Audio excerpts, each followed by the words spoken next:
Fadule Bonny State. Fadulu na Nambala. Fadule Nuku State, Juna Delta. Wejabuna Bulebu Yamulu Mabio. Good day.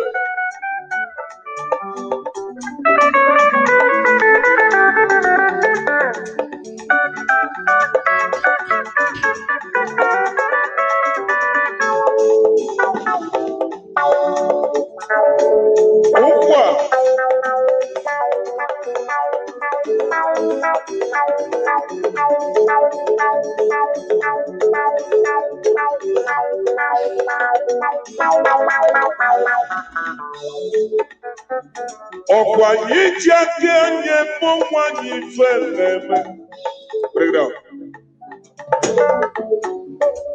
Onye kpata nkwarụrụ ọsị ngwere bịala ya olu. Ife na-eme anyị isi anyị n'aka. Ụmụ Igbo, ife na-eme anyị isi anyị n'aka. Nwanne na nwanne jụrụ na-achụ anụ. O wee si n'ụkwụ ya dịka ụkwụ anụ.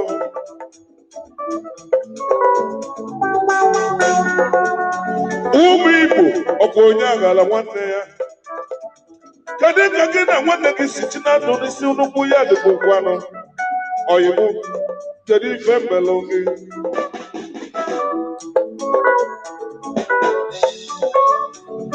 Ife izizi Igbo niile ga-eme. Ife izizi Igbo ga-eme ka anyị chewere ofu obi n'otu nọ.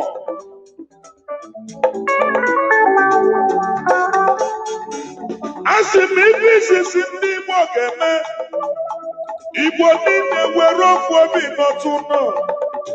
Ka anyị kwadobe ka anyị na ndị a ga-esi mee.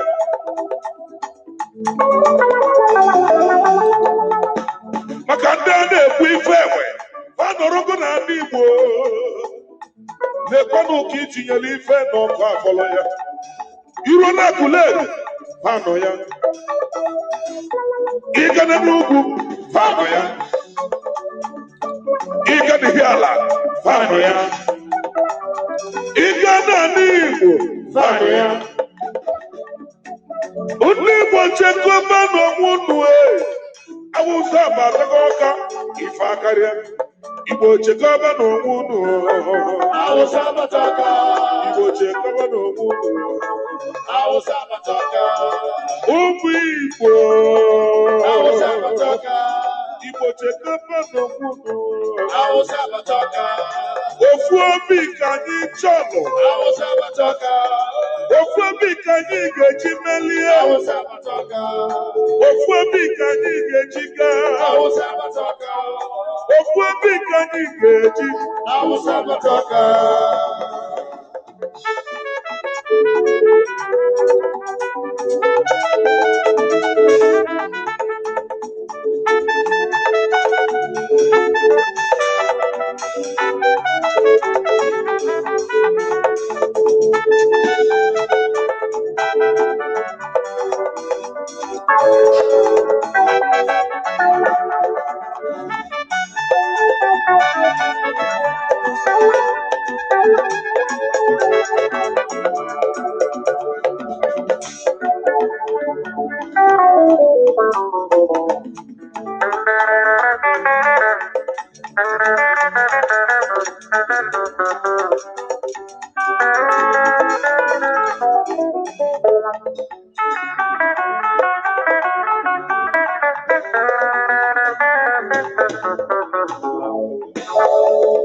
akwalili ndị Igbo na-ebe n'ụwa ọ bụ onye ga-ekwulu anya ọnụ anyị ụmụ Biafra ka anyị jeje nọ n'ụla ụmụ Biafra ka anyị jeje nọ n'ụla maka na akwa ntị ma ntị anụrụ ebele isi na ntị sana n'ezie ka fa si bulu moto Dangote ka fa bulu bute ndị Fulani obodo bụ na bịala dọba dọsị na ya anyị Biafra bụ na bịala dọba dọsị na ya onye ka anyị ga-akọlọnụ onye ka anyị ga-ekpesalụ Igbo enwere eze mana ka anyị jikọ aka ọnụ ka anyị chọba na ife dị na mmiri tupu chi ejinala anyị ọ bụ eziokwu ka anyị were fife chọba owu ojii n'onye ka m na-ebe nwanne ọ bụrụ na enwere onye ga-ekwulu anya ọnụ anyị ebe ọ bụ na ị nọ biko nọsi ike ebe ọ bụ na enwere onye ga-ekwulu anya ọnụ anyị ebe ọ bụ na ị nọ na ndị Biafra biko nọsi ike maka na mara mgbe ọ ga-ebido enwere onye mma mma ọ ga-afịa ọfịagodu ọbụlụgodu ofu onye ibute tupu egbu oyi ọyịma Awụsa agbata ọka maka na enwere onye mma ọ ga-ebido ifugo na ndị abaganye ime obodo ọbụla bịala dọbala anyị ndị Fulani ma bịala dị Igbo ime gịnị ajụọ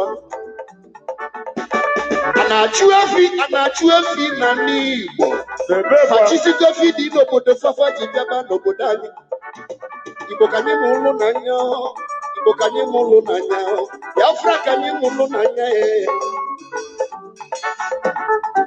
ekwuru m na budo ka na-ele ife onye mụ anya ụmụ Igbo ka anyị mụrụ n'anya ebe ọ bụ na ndị nọ n'isi efe elugo anyị ka anyị kwadozie onwe anyị oke mụ na ebe bụ na ndị ga-ekwula n'ọnụ anyị disapọntighị anyị ka anyị kwado onwe anyị ọfụma ọbụlụgodo ofu onye kelarụ ma anya bụ ọgụ su nwanne m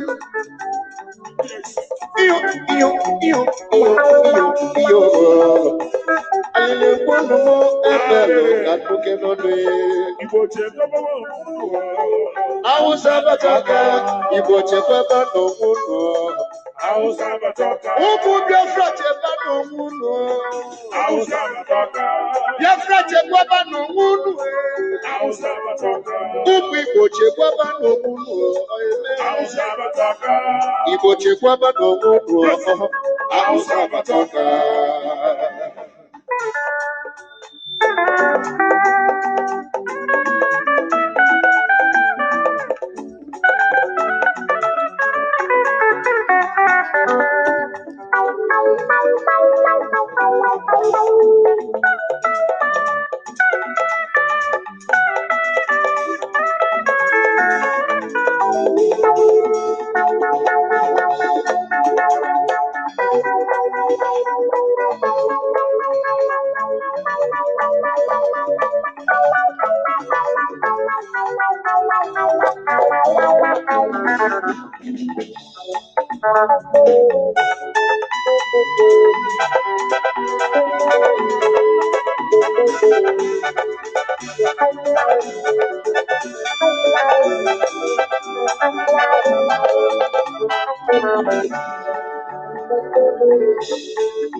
Agbanye n'ime mmadụ nọ n'ugwu agbanye n'ime njọ nọ n'ugwu kọlọ m ife emelu ụwa dịkwa mma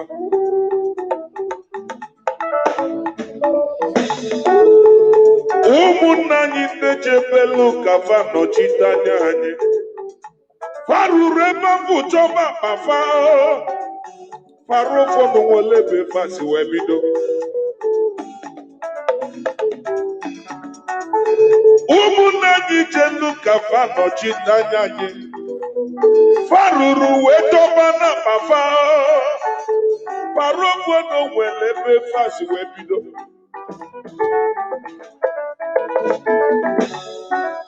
Ọkụ ikwelu ngwa ị ga-eje nọchitere anya anyị. Mana iruru ebe ahụ wee bụrụ mkpọmkpọju akpa.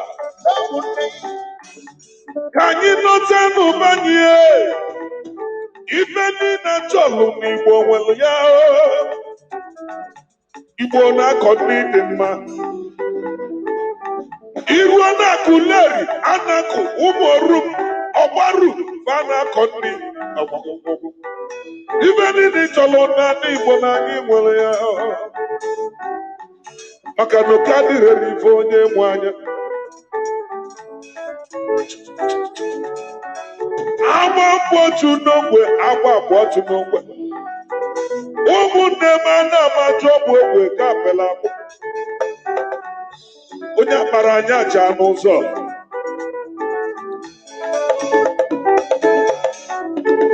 Fasi na anyị na mma bụ ofu. Ọkwa ntụ ka fa na-atụ. Ọ bụ na ọ ga-ekwe eme ụmụ Igbo nọta n'ụnụnọ ka anyị were ofu obi bili. Together we stand, but divided we fall. Igbo chekọba n'okpuru. Ihe ego ego. Agaba ntị n'ọnụ ya. Egburu isi nye na ntị esoro. A na-agwa gị na-echi ntị. Iwe ji obodo ndị ọzọ rụọ manshọn. Ọkwa ọsọ ntụba mmadụ n'ezi. Ụmụnne m ọkwụ n'ọkọ ga-anọta. Ọsọ ntụba gị nnukwu Awụsa kedu ebe ị ga-ana. Igbo biko chekwa n'onwe unu.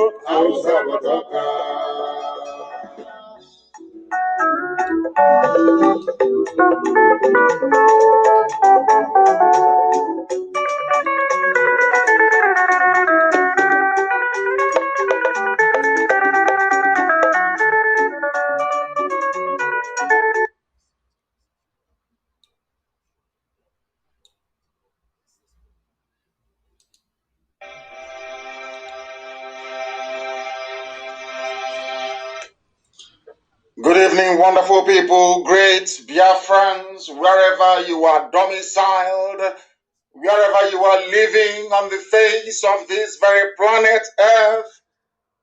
I welcome you to an extraordinary session this very day, a very special program of Radio Biafra, live presentation on this very day, the 7th day of June, in the year of the Most High Elohim, 2020. The time now is 7 minutes past 7 p.m. in Biafra land and 7 minutes past the top of the hour, regardless of where you are. That is how you know it is live. If you look on your clock right now, your wristwatch, if it is set accurately, it should be reading 8 minutes past the top of the hour. Therefore, if you are to listen to this very broadcast again, and the times doesn't rhyme, you know it is recorded. Or it's a replay, not recorded. We are not like Asarok. It is a live presentation. Humanity is at a standstill. Mankind is listening. Every important governmental agency around the world is listening to Radio Biafra at this precise moment. And I will say good morning, good afternoon, good evening, and good night to those who for them it is midnight, I must say good night to you. Because regardless of where you are listening to us live and direct. We are simulcasting not just on my Facebook page, Mazi Nnamdi Kanu, not the fake ones set up by DSS, but the authentic page that Facebook have refused to blue tick because they are in cahoots with the government of the Zoological Republic of Nigeria to suppress free speech and our God-given right to agitate for our freedom. I welcome each and every one of you. I will ask you to welcome those who are around you. We are on FM in Biafra and also in Lagos. We are on FM in Lagos, 95.1. If you are in Lagos, 95.1, you will listen to us. We are on satellite. We are on apps all over the place. Just go to Google and type, how can I listen to Radio Biafra? Abuja right now is at a standstill. All the places, should I say, where they call the four arms zone, everywhere is quiet. Do you know why? They are listening to Nnamdi Kanu. Right? Call any of them and see if you will get them. You can't get them. They are listening to this gospel because they too want to learn. They too want to be set free. And we are going to set them free this very evening. My name is Nnamdi Kanu. I am the leader of the indigenous people of Biafra all over the world, Banon. The very indomitable IPOB, the whole world. Who doesn't know IPOB? If you want to become popular, you must mention IPOB. If you want to become relevant, you must mouth IPOB. If you want to be noticed, you must mention Nnamdi Kanu. If you don't mention IPOB or Nnamdi Kanu or Biafra, you are nobody. That is how formidable we are. That is how immense we are. That is how important we are. And we owe all of that to the mercy and the grace of the Most High. Indivisible, eternal, ancient of days. That is why we submit ourselves reverently before the throne of the Most High in heaven. Go and ask people to listen, because after tonight, you will be tutored and you'll be lectured. Your lives can no longer be the same. I assure you that the zoo has crumbled, the zoo has fallen. Our enemies will try all the time. They will try to frustrate, they will try to subdue, they will try to malign, they will try to impugn, they will do all they can, as we have recently noticed, to see if they can slow us down, but they cannot. We are unstoppable. They call it arrogance. I call it no, it is confidence, because we know where we're going. They call it pride, and we say to them, no. It is because we know our onions, because we understand where we are going, and we cannot be deflected. It doesn't matter what you do. It doesn't matter how many people you hire. It doesn't matter. The plan is set before us. We are IPOB, indigenous people of Biafra, the largest mass movement in the whole world. The largest in the whole, on this planet Earth, the largest in the whole world. By none. Who can stop us? They've not given birth to you. You don't exist. That is why they say we are arrogant. We are unstoppable, and we will cry. The zoo is dead, of course, it's dead. Today we're exposing it for the whole world to know. Let's first of all give glory to whom glory is due. we must give honor to heaven, because what God has done for us is immeasurable. Immeasurable. I'm telling you, if it is you, it cannot be quantified. Never. The grace of God is upon us.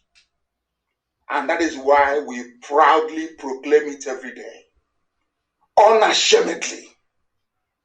People can be as atheistic as they want to be. People can choose to worship idol. That is their business. People can choose to worship a graven image. That is their business. It's nothing to do with us. As for us, only one God in heaven indivisible. The same God that Jesus Christ prayed to. The same God that Moses called upon. The same God that every faith,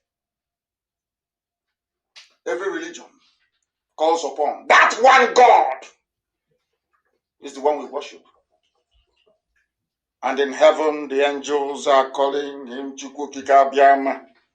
We must pray in the language of heaven. Because tonight is very special. And I'm sure and I do hope that you have come prepared. We are live and we are direct. And the whole world is listening. It is not pre-recorded. It hasn't been generated using a deep fake technology. We've exposed all of that. That is why they can no longer speak. I want to call upon heaven. Because as we pray, the angels are right now surrounding the throne of grace of the Most High. Praying and bowing down before God. They say to God, you are holy. Thou art holy. Ndị Moses na Chineke dị nsọ. Na nsọ ka Jehova dị. O wezi anyị ozi ka anyị wezie ndị dị ndụ. Ọ bụ ozi ọma Chineke na ka anyị na-ezi anyị wee na-ekwusi ike na-eso onye nwe anyị na Chineke nna nke bi n'igwe. Anyị amaghị ka anyị ga-esi wee jee anyị ma ọ bụ ụzọ dị anya ka anyị ga-esi wee too gị. N'ihi na mmadụ dị ndụ apụghị ịghọta. Nghọta nke mmadụ dị ndụ adịghị omimi wee karịa nke nke gị onwe gị na nke ebere n'ime eluigwe. Anyị wee na-asị na ọ bụ naanị gị bụ Chineke nna nke usoro nke ndị agha, the God of all the hosts of heaven. Onye nwe m mere anyị ebere. Anyị bụ ihe gị n'elu ụwa.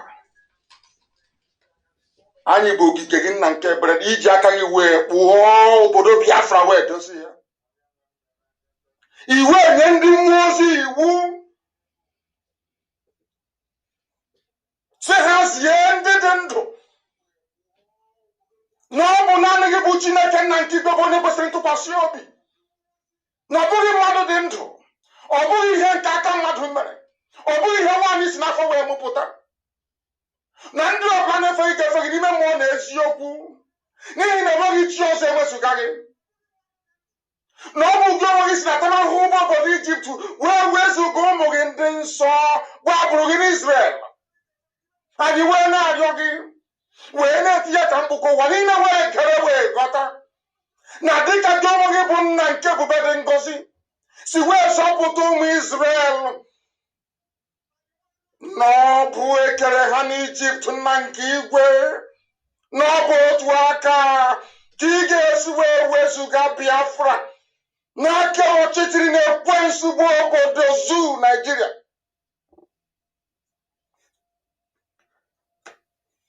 Chineke nna dị ngọzi, onye mmụọ na mmadụ na-efe, onye ebube ya asachiri ihe niile nke ya onwe ya kere eke. Chineke nna nke ndị gboo, onye na-enweghị mmalite ma n'enweghị ọgwụgwụ, ihe niile ikere eke na-akpọkwa n'isi ala nye gị. Onweghị ihe mmadụ dị ndụ bụ n'iru gị nna nke igwe, bikonu onye na-agbaghara mmehie, onye ji ndụ mmadụ na ọbadara aka ya, onye ike ya niile na-enweghị atụ. Ọ bụ ụzọ dị anya ka anyị ga-esi wee kpụ isi ala nye gị, n'ihi na ihe niile nke anyị onwe anyị gba ọ bụ site na amara gị na ebere gị, ngọzi gị, amara gị na ọmịiko gị. Onye nwe mbi n'igwe, biko mee ngwa ngwa ka iwe zọpụta ndị gị. Bịanụ ka iwe bọrọ anyị ọbọ, bịanụ ọsọ ọsọ ka iwe bịa nyere anyị aka. Bịa gbalee ka ha rabụ ndị iro, bịakwa ka lee nna nke ebere ndị niile bụ ndị gbara anyị okirikiri wee na-achị anyị ọchị wee na-esu anyị imi ihere ha ga-apụta ihe ọgba aghara n'elu ọgba aghara ka ị ga-atụkwasị ha n'isi n'ihi na ndị dị etu a bụ ndị na-ebo anyị ebubo ụgha bụ ndị kụnirinụ nna nke ebere dị ngọzi wee na-asị na ezumike adịghị mkpụrụ obi anyị n'ime Chineke nna mana anyị mana nke a bụ okwu asị bịakwa ka i wee chụghachi ndị na-etu azụ ka ụgwọ ọrụ ha wee bụrụ ihere nke onwe ha n'ihi na Biafra ga-abịarị n'ikpebi wee n'ime eluigwe nna nke ebere dị ngọzi ka ihere ndị dị etu a wee pụta ihe na obi ụtọ anyị n'ụbọchị nke taa na anyị onwe anyị bụ ndị nwe ezi ịhụnanya bụ ndị nwe obi ụtọ na obi aṅụrị n'ime gị anyị wee na-asị na anyị ga-ebuli gị elu Chineke nna nke igwe anyị ga-ebuli gị elu nwanne otu onye anyị ga-ebuli gị elu Chineke nna nke ụmụ ogbenye bụ onye na-alụrụ anyị ọgụ bụ onye na-epụrụ anyị ihu na-epụrụ anyị n'azụ onye na anyị n'aka nri na aka ekpe Chineke nna nke igwe lene na anyị bụ ụmụ ogbenye o nweghị ihe anyị bụ n'iru gị ma bịa n'ọsịsọ ka i wee zọpụta ndị gị n'ihi na ọ bụ naanị gị bụ onye enyemaka ọ bụ naanị gị bụ onye nzọpụta naanị gị bụ Chineke na onye anyị ji anyị isi anyị enweghị ikikere ọbụla ọ bụ naanị gị ka anyị na-efe wee na-akpa isi ala nye biko na-atụfukwala mgbe bịanụ ka iwe zọpụta Biafra nye na ụmụ gị amamihe ma nye ha ezi nghọta na ọ bụkwana mmekọrịta nwanne na nwanne ka anyị na-achọ onwe gị ndị ọzọ anyị akpagbu nna nke igwe biko gosi anyị ụzọ gị ka iru gị wee chaa n'ebe anyị nọ ka ụwa niile wee gbaa aka ebe gị hụnanya gị ma mma gị na ebere gị ebe ndị gị nọ ka ha wee si n'ezie na ụmụ Biafra bụ ụmụ Chineke ọgwụ chala ihe anyị na-achọ onwe gị ihe ọzọ nna nke igwe biko nara otuto nara nsọpụrụ nara ịja mma nwanne otu onye site n'ebighị ebi ma ruo n'ebighị ebi ise I was in the spirit. I had to get into the spirit that I may be able to see. Ka m wee hụ ihe a na-akụziri m n'ime mmụọ. I speak the very oldest language on the face of the earth, the Igbo language, the language of the ancients, the language of heaven itself. We have come that heaven may bear us witness. And this evening, rather unorthodoxly, there is a way we are going to start. Pay very close attention because you are about to witness revelation this evening. You must bring your pen and your paper with you. If you do not have it, you are going to miss quite a lot. You must pay very close attention to this very gospel as I preach it this evening, or should I say, as I have been mandated by heaven to preach it. I receive my instructions direct from heaven. That is why everything I say must come to pass. Everything I proclaim must come to pass. Once I speak it, it must happen. Because darkness is wasting its time. Darkness doesn't exist. Do you know that? Darkness is only the absence of light. Once there is light, darkness will flee. Do you see where we derive our strength from? In the knowledge of the revelation that darkness does not exist. In nature, there is nothing called darkness. It is only your fear that will allow darkness to overtake you. Once you are strong and you radiate light, darkness will flee. I have a lot to get through. Please do bear with me. We shall patiently go through all these things one after the other. But I crave your indulgence. I want you to be very attentive, to listen attentively. That is why sometimes I don't broadcast a video. Because when you broadcast via an audio means alone, it allows people to conceptualize, it allows them to reason very deeply, it allows them to begin to compartmentalize ideas and to put them into context within themselves without any visual reference. Very, very critical. My mothers are listening. I need to caution myself to take it easy. Listen carefully, please. This evening we are starting with two things. One is a letter written by an emissary of the Vatican to the USA. His name is Archbishop Carlo Maria Vigano. He wrote a very powerful letter to Donald Trump. And you'll be asking yourself, what has this letter got to do with what we are doing this evening? It's it's going to let you know me, I build a cage around the foundation. That is why we are infallible. That is why anything we proclaim, anything we say has a historical base and reference. It can easily be referenced. Listen very carefully, please. A letter from the Archbishop Carlo Maria Vigano. He sent a letter to Trump. He was warning Trump about the current crisis all over the world, the coronavirus pandemic, all the riots about George Floyd, the black man tragically killed by a racist police officer. And do you know what this Archbishop said? Not minding all these things and how bad they are, that Trump is under siege. I want IPOB to understand the same thing. I want to let IPOB and all lovers of freedom, including those in Yoruba land that are good people, Fela Nicola Pokuti. May his soul rest in peace. He's a man that I revere. I didn't say I said I revere him. Before I came on air today, I heard something that I never thought possible in my life. The daughter of Abiola was on television interviewing a Janjaweed, Funtua. That's his name. He made his money by stealing. He was an MPN. He's a rogue, he's a thief. I know him very well. One of the cabals now running the zoo. The Kaduna Mafia that later metamorphosed into the Fulani Mafia. Or should I say the Fulani Cabal. They interviewed him. Do you know what Abiola's daughter said? I never in my life thought that there are Yoruba people who can actually reason the way she did. She said to Isa Funtua, do you know that my father, to compensate the Yorubas for the death of my father, that was what she said, to compensate the Yorubas for the death of my father, the Yorubas were given presidency. Why don't you do the same thing to the Igbos?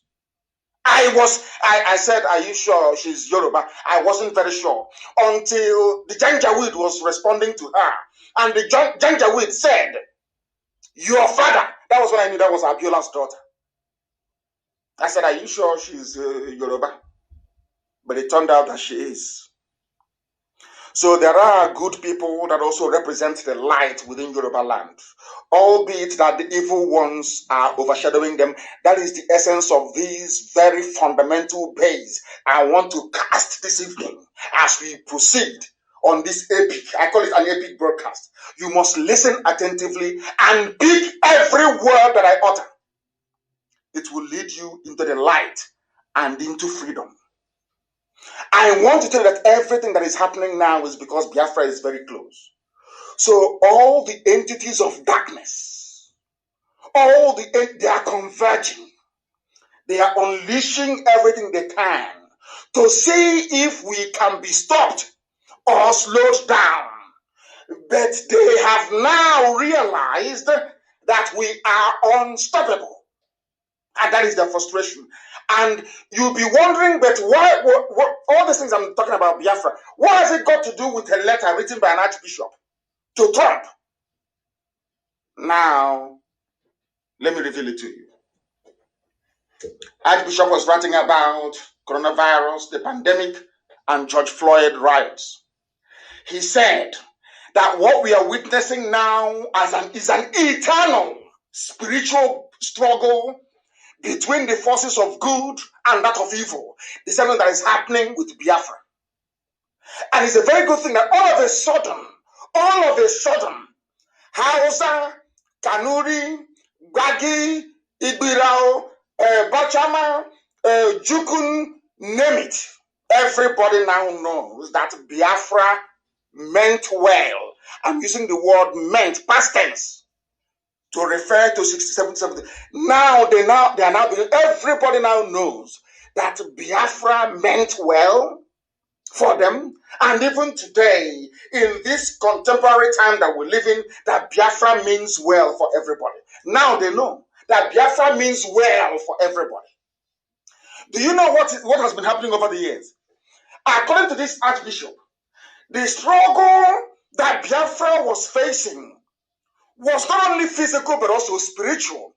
There are those who inhabit the realm of darkness. Their job is to make sure that light never shines. As I was going through this letter, I was astonished. I couldn't believe it. And as Elohim will always before I came on air, I received a press statement from Asorok. It is so fortuitous, it's unbelievable. Fortuitous, please. Those who are writing, you must reference me correctly.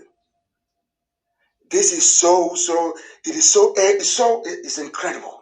Before we came on air, there was a statement released by Asorok tying into everything that I was about to actually preach about this evening, starting from this very letter. Do you know what the Archbishop said? He is encouraging Trump. Listen, the same way I'm encouraging IPOB and all good people, those with the spirit of Fela in Yoruba land. That Abiola's daughter, I don't know her name. I'll try and find her name. There are good people like that. Those in the mold of Paya de Banjo, those who don't change. Not those who will blow hot in the morning, in the evening they're as cold as ice water. No. Consistency is the key. It doesn't, the enemies will come. Don't see any verbal personal attack or whatever. I said, if not, that means you're not doing anything. If nobody is chasing you to arrest you, that means you're not a freedom fighter. If nobody is trying to stop what you're doing, that means that what you're doing is not effective. You know what Judge Bishop said? Trump continued to fight the fight. You know what he said? On behalf of the children of light. That was what got me. The same thing I have been preaching for nearly 10 years. The children of light. I said to you, wherever you go in the world, wherever you have blessed children of light, darkness will come. The forces of evil will come. And do you know the funniest thing?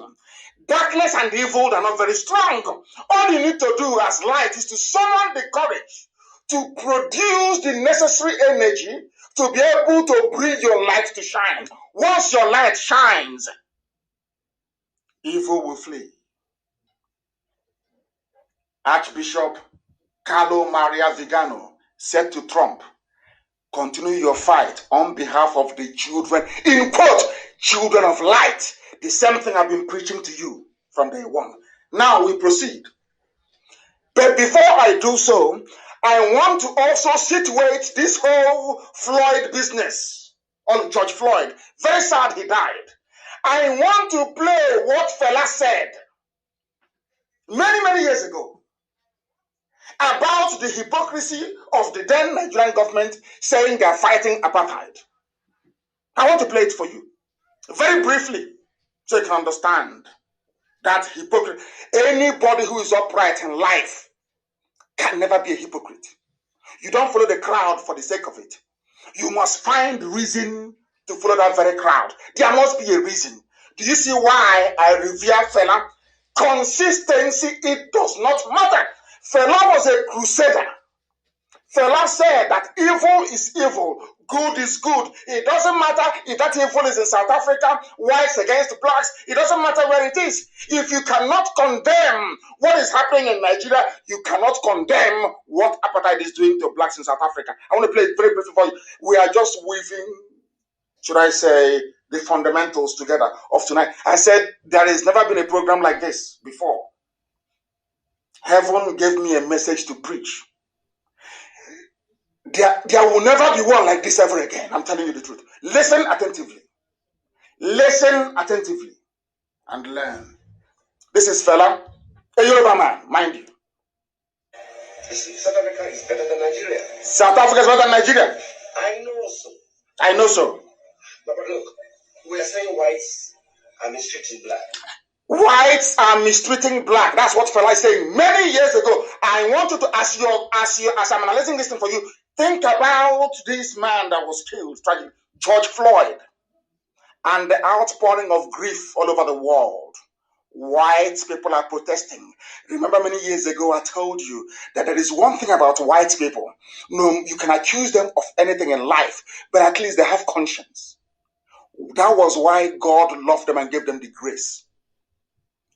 And the America you see today, the Australia you see today, the New Zealand you see today, in other words, the conscience of humanity came from England, came from Britain.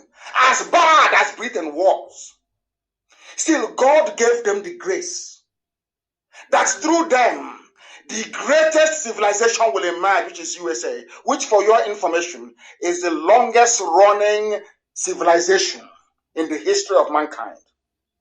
Everyone collapsed. This very one now being spearheaded by USA is the longest running course of human civilization since history began. What am I trying to say? Fela said, people are dying on the streets of Lagos. Army brutality, police brutality, you don't want to discuss it. You're talking about apartheid in South Africa. The same thing with this George Floyd case. As sad as it is that George Floyd died at the hands of very uncultured beasts, that is not the reason for you to neglect what is happening in your home. Nobody has ever come out en masse to protest the killings by Fulani terrorists. No one. Families massacred. Lives lost. Villages overrun. Nobody came out in Africa to protest. Police killing innocent. I tweeted it. No one protested. But do you know one funniest thing? A white man killed a black man in America, and the white people in America are protesting. Whites in Europe are protesting. What does that tell you about a white person? Do you now see why God loves them? Do you now see why God gave them the common sense, the understanding to go to the moon, to build aircrafts, to build rockets, to have uninterrupted power supply, to have good roads? I need Africans to understand this, and I want Nigerians to understand this. That how good you are on the inside corresponds to the blessing you will get from God. I know some people will say, oh, but how about China? They are not very good people, they are very wicked. Yes, they are very wicked. We know that for sure. But everything that everybody else became came from United States of America. And before that, from Britain. Why do you think that Britain was the first industrialized nation in the world? Although Britain was involved in slavery, I saw the statue of the slave trader destroyed in Bristol.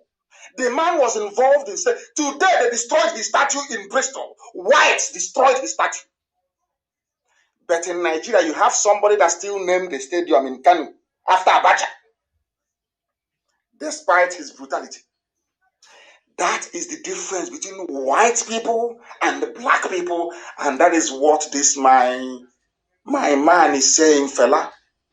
Do you see why I love people who are consistent? Do you see why I love fella as a man? Let's listen. Okay, that is bad. Listen. That is racism. We have a reason to. Racism is bad. The blacks are mistreating blacks in Nigeria. What's the reason? That's worse. Police beat people on the streets like dogs. They do. They don't. I mean, in South Africa, they do it, but they know they face public.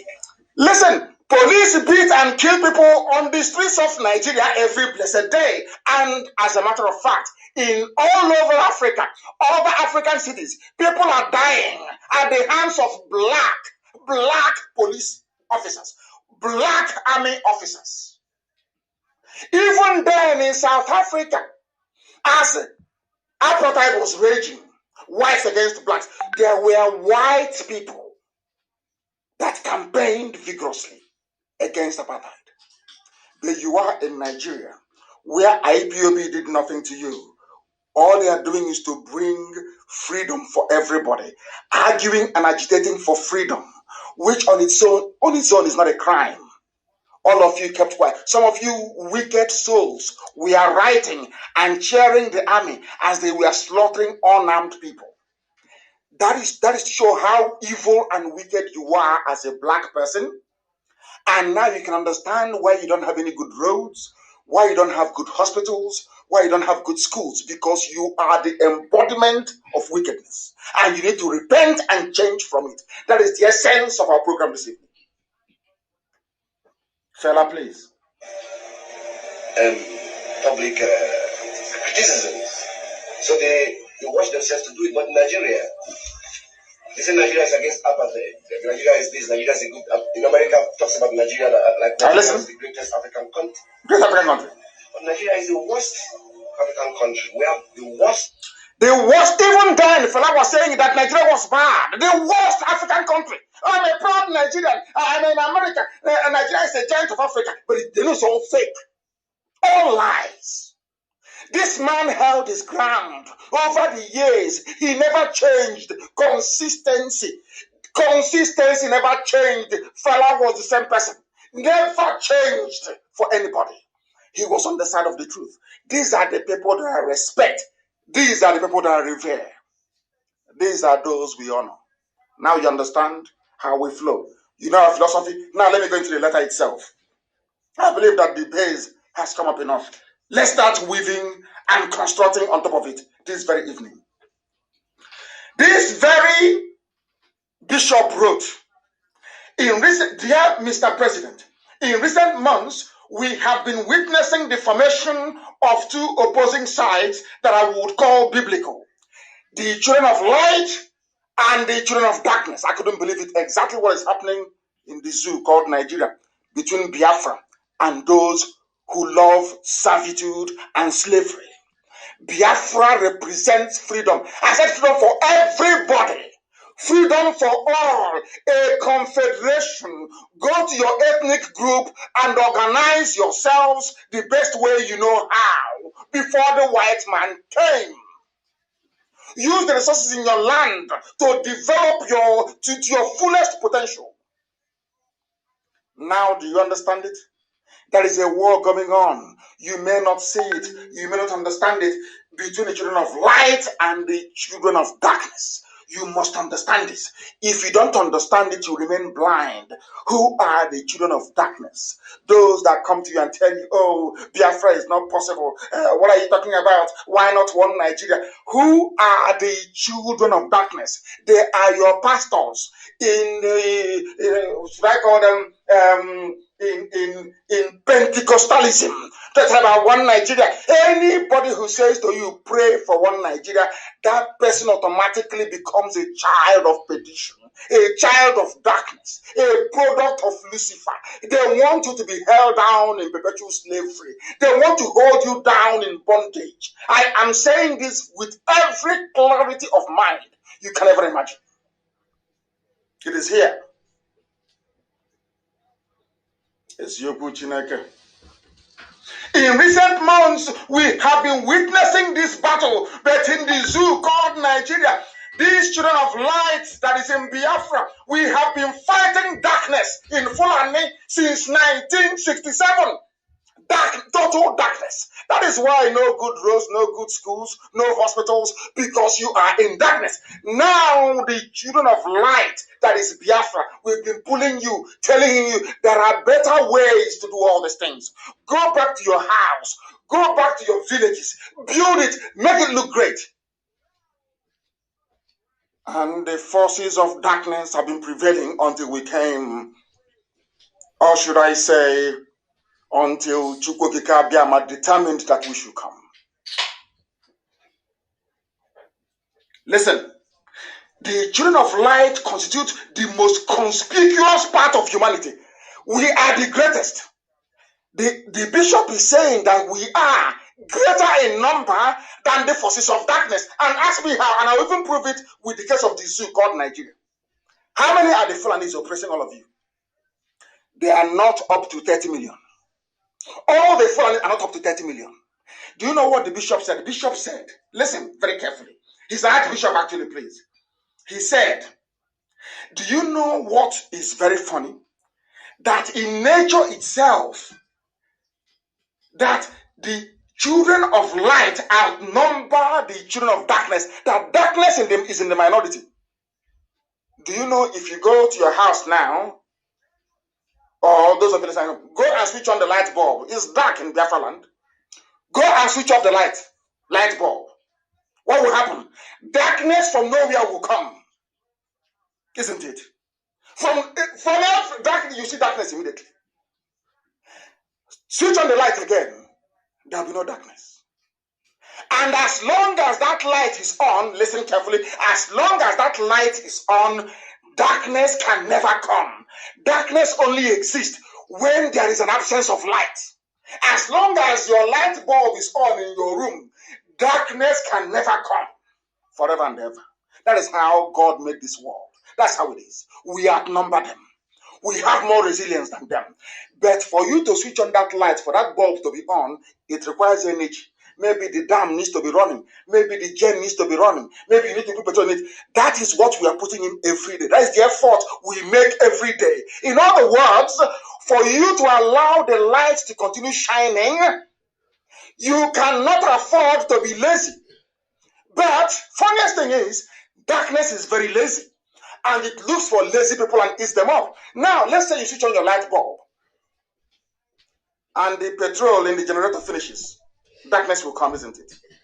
If you are too lazy to go and put petrol in the generator, what happens? That darkness remains. Until you get up from your bed or your couch or your setting to do something about it, darkness remains. It will stay there, it won't go away. But any time you replenish the generator or the power generating plant decides to switch on the light, what happens? That same second, darkness will flee. Once there is light, no more, that darkness is gone.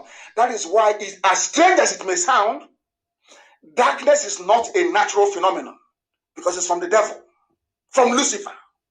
It is not. That is why it cannot stay on its own. Because if there is light, for you to bring darkness to cover it is almost impossible. You can't. Can you cover the sun? Of course you cannot. Now you understand.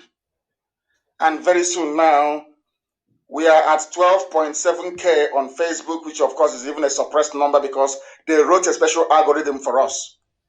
But I can assure you, before I get to the really juicy part of this broadcast, they'll push us down to maybe 5,000, but it doesn't matter. People are listening all over the world, on YouTube, on every app that is known to man.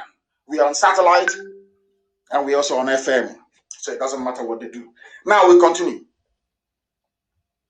Do you know what they said? They said these forces of darkness, like the Clintons and all the rest of them, they hold strategic positions in government.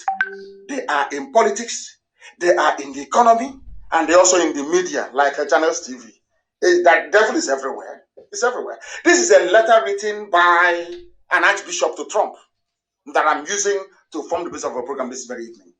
Do you know what happens? On the other hand,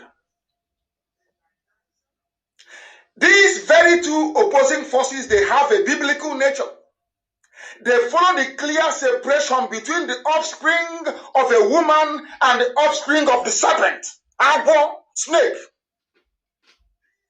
There is a difference between a man born by a woman and a man born by a serpent, or those led by vultures. Do you know that the Fulanis only managed to leave the foothills of the Futajalon when the vulture arrived? Udele. Vulture led them out of the foothills of Futajalon. Are you aware of that? The Fulani race. If they have an emblem, it will be a vulture. Udele. Are you aware of that? You people, you don't. There are many things that a lot of people don't know. A lot, but I will teach you here. Or Elohim will teach you through me, not me. There are those who, although they have 1,000 defects and weaknesses, are motivated by the desire to do good. Are you following? IPOB? Listen carefully, let me repeat. This Archbishop, Roman Catholic Archbishop, he said, although they have 1,000 defects and weaknesses, They don't have to be perfect. You don't have to be. You don't have to be. As long as you are motivated, your driving force every day, that light in you shining is motivated by a desire to do good, to love one another, to be honest, which is what we are doing here, to raise a family, which is what all of us are doing, to engage in work, honest work, to give prosperity to their homeland. Those in Lagos, Abuja, are you listening? And to help those who cannot help themselves, the needy, and obedience to the Lord of God. Hey, are you listening? Are you listening? On the other hand, there are those who serve themselves, those who award contracts to their family members. The Kiadis, they are in NNPC. The Buharis, they are in NNPC. Everywhere, Sovereign Wealth Fund. Fulani. Alamajiri. No, so let's say Janjaweed. Because Alamajiri is actually it's more Hausa. Janjaweedism is what belongs to the Fulani. They serve themselves. They have no moral principles. They want to demolish families, as they are doing now right now in the zoo. This is a letter unconnected to Biafra land, unconnected to Nigeria. But do you see how it is resonating with everything happening? Because this peace is timeless. It is eternal. It's like the scripture. Now listen, please. These are the people that serve themselves. You know what they do? They ferment internal divisions. I need to... I don't know if Roman Catholic should be Archbishop if they drink tombo. I need to buy him palm wine. This man that wrote this. You know the same thing that the Fulanis are doing, divide and rule. They come to us and they divide you. They give you some money. Some of you maybe to buy a phone, to buy a laptop, to come and divide the IPOB family to make the world feel that the struggle for Biafra is multifaceted and beset with problems when that is not the case. All of this nonsense that you do. Some idiots speaking from here and there, from both sides of the mouth when they are hungry, yapping as usual, mouthing their rubbish, thinking their fellow Janjaweed will come and save them when the time comes. Of course, we know it's not possible. Giving you the impression that there is internal division. Fulani, they ferment wars and they accumulate power and money. Their war chest is $22 billion. Issa Funtua knows this. He knows this very well. And to them, the fallacious illusion of temporal well-being, just to eat and own houses in Dubai, is what they crave for all their lives. That's all they do. As Lugard said many years ago about the Fulani, that they are carefree, they just want to have fun, borrow and have fun. What Lugard wrote this in the last century, earliest part of the last century. Can you believe it? After over 100 years, the same thing that a white man saw and wrote about the Fulani is what they're doing. Accumulate money. Wealth. They want power by all means. Oh, no election. No Igbo man can be president. He's our turn in the north. That's all they know what to do. Exactly as this man said. That was how this archbishop described the children of darkness, not me. An archbishop, a Roman Catholic archbishop. This was how he described the children of darkness. And I brought it home to Biafra land and to the zoo. And who are the people that want power at all costs? They accumulate money. They also divide people, as they're doing now. I saw a piece before I came on air. Some idiots from Ibibio saying Ibibio have nothing in common with Igbo. And nobody told him about Okonko and Ebe. But he's an intellectual, you know. Mind you, those are the fools they raise in the zoo. They say and stop people a lot. I should stop insulting them. If you are like Fela, or as I read today, Abiola's daughter, I will respect you, and I will revere you, I will honor you, I will praise you. But if you're like that man that they paid some money in Abuja to write rubbish and basically to rewrite history, he doesn't know the man writing about Ibibio, claiming he's an Ibibio man, does not know the meaning of the word, the Ibibio. He has no idea.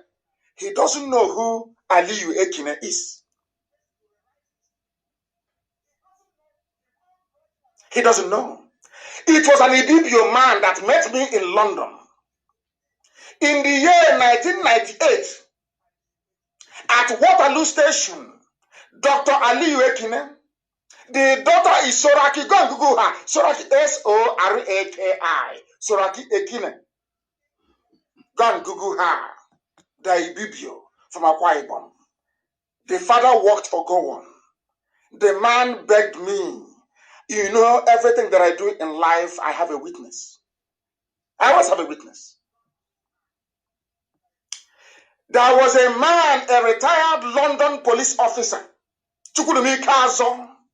Chukudumi Kazo took me to go and see Dr. Aliyu Ekine, an Ibibio man. He is an Ibibio man. He was begging me, saying, do everything you can to restore Biafra. I was a fool. If you ask Soraki Ekine, she will tell you, my father's greatest wish in life was to see Biafra.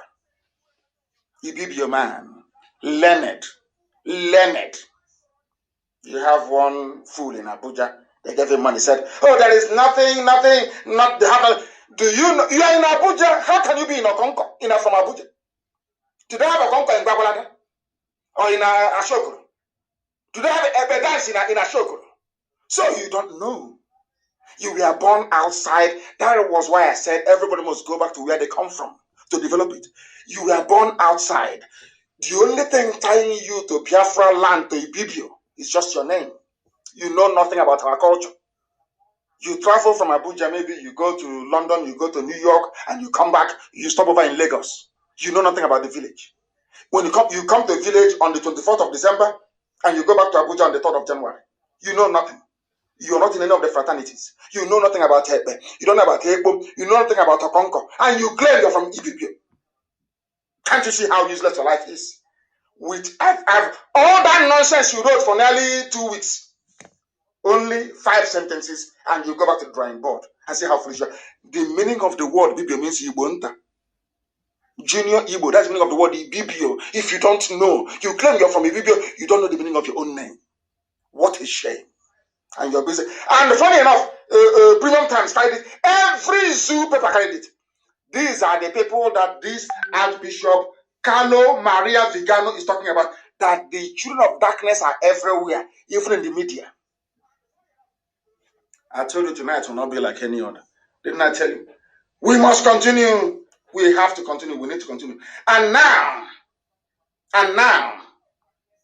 let me tell you, to complete this whole thing, I saw this very press statement, Powerful sent it to me before I came on air.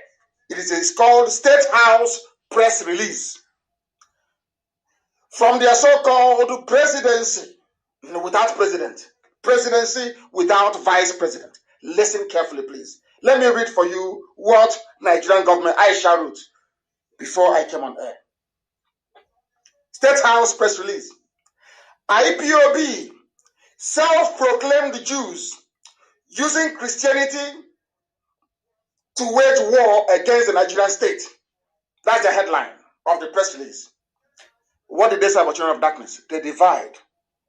They said Jews claiming they are saving Christians. Understand this. Now I want to educate everybody who is listening, especially Nigerians, that Judaism is the mother of all religions. That depends on the book, the people of the book. Judaism, Moshe, that is Moses in the Bible, laid the groundwork for Apostolic Church, Anglican Church, Roman Catholic Church, Church of God of Latter-day, Church of Jesus Christ of Latter-day Saints, or what they call it, Assemblies of God, Christ Embassy, even Satan's Embassy, all this, everything that you go to, every church you go to, you owe it to Judaism. Judaism is the granddaddy of everybody. Everybody. Judaism is the pinnacle. Started it. Before, they were called Judeo-Christians because everything that Christians refer to in the New Testament, they got from the Old Testament. the Torah and the books of the prophets, isn't it? Without Judaism, there will be no Christianity. Without Christianity, there will be no Islam. Islam copied Christianity. In fact, Islam is the carbon copy of Roman Catholicism. The revelation that Prophet Muhammad saw was from Angel Gabriel. The revelation received by Moses at the place of the burning bush is from God himself. God said, I am that I am. When Moses said to God, who do I tell them? Sent me. Said, tell them that I am that I am. Sent you. If you ask Muhammad who sent you, Muhammad will tell you Angel Gabriel saw him. And who created Angel Gabriel if not God in heaven? Are you following? Everybody, regardless of who you are a Jew. Both Islam, both Christianity, you are a Jew. The same thing that within Christendom, everybody is a Catholic. There is a creed that used to be said in Anglican church when we were small. We pledge allegiance to the Catholic Church. The creed, go to any Anglican church and look at the creed. It's called Catholicism. Catholic creed. That's what it's called. That umbilical cord can never be broken. Do you understand it? Everybody is a Jew, including Prophet Muhammad. He's a Jew, coming from Judaism, came to the temple of God in Jerusalem, where they built the dome on the rock. That centerpiece of Jerusalem, the dome on the rock. In reverence to Judaism, Prophet Muhammad left Arabia to come to pay homage to the God of Israel.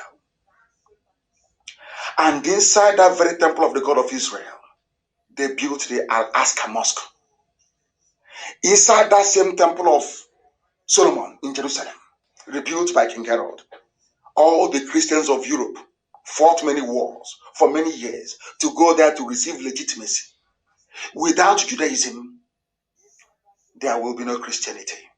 Without Christianity, there will be no Islam. All this nonsensical garbage, people is because they want to better themselves at the expense of knowledge. Do you understand? Look at what the Muslims pray with. Is it not chaplet? Look at it. That thing they pray with. Is it not chaplet? Look at the way the women dress. It's not the same way that the Catholic women dress. Is it not the same way? I'm asking. Prophet Muhammad's first wife was a Roman Catholic sister.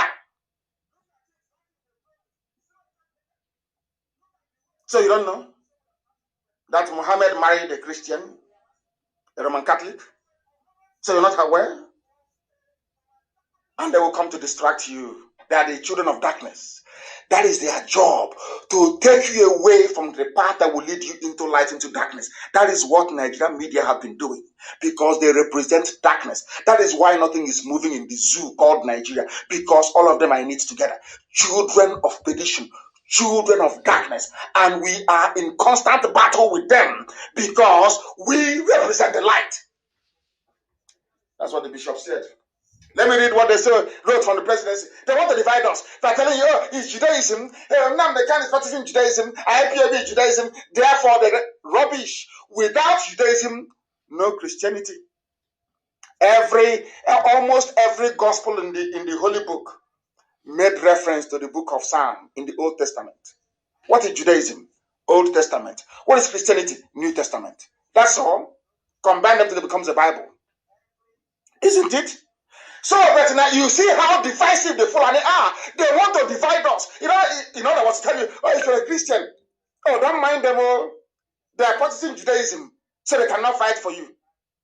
So the people now, I'm sure, George Lloyd, that died in America, or Lloyd George. So people fighting for him are people that went to Black Episcopal Church in America, or Black Pentecostal Church. So people campaigning for him in Norway, in Denmark, they go to his church. Do you see how a black man reasons in Africa? Now, instead of you to say, oh, IPOB is fighting for me, I'm a Christian in Southern Kaduna, they want you to think that only a Christian can fight for a Christian. Do you see how divisive they are? I will continue. IPOB self-proclaimed Jews, that we are self-proclaimed. We are all Jews. Everybody is. You are. Everybody is. Once you believe in one God, one indivisible God in heaven, you're a Jew. One God. Because the person that received that revelation is Moshe. The only person that was only one. He said, "Who says I am that I am?" Go and tell Pharaoh, "I am that I am. I have no name that man can pronounce." If you believe in one God, we call him Chukwu, Chukwu Kika Abiyama, the supreme God, the creator of the heavens and the earth. Through his work, we know him. Abiyama, come close, you know him. All of you are Jews, everybody is, for your information. The night people who didn't go to school, talking, writing rubbish every day. Oh, they're practicing Judaism. We are the original seed, the original from the beginning. Forget the nonsense the Europeans gave you. Because here we speak the truth. Always. If Judaism is not number one, why did Europeans fight for 100 years to get into Jerusalem? If Judaism is not number one, why is it that Muslims say they will die rather than give up a place that is not their own? They have 2 mosques on the Temple Mount, on the Temple of Solomon. They are claiming something. So if Judaism is not important, why are Muslims willing to cause a 3rd world war because of it? Simple question. If Judaism is not important, why did you have the Knights Templars in Europe for nearly 700 years? Because Judaism is number one, original, number one, that our ancestors used to worship. Number one. If you don't know, let me tell you. This is the press statement from the presidency. The presidency wishes to draw the attention of all citizens and the international community to a most misleading campaign spearheaded by the so-called indigenous people of Biafra, using false allegations of persecution of Christians against the Nigerian state. Are you listening? They did not mention Upper Niger Congress. They didn't mention any other group. Nobody. Only IPOB. Can you hearing it from the presidency? Do you know why they're complaining? Because tomorrow now, one idiot will come and say, "Oh, it's us that did it. I was in Washington."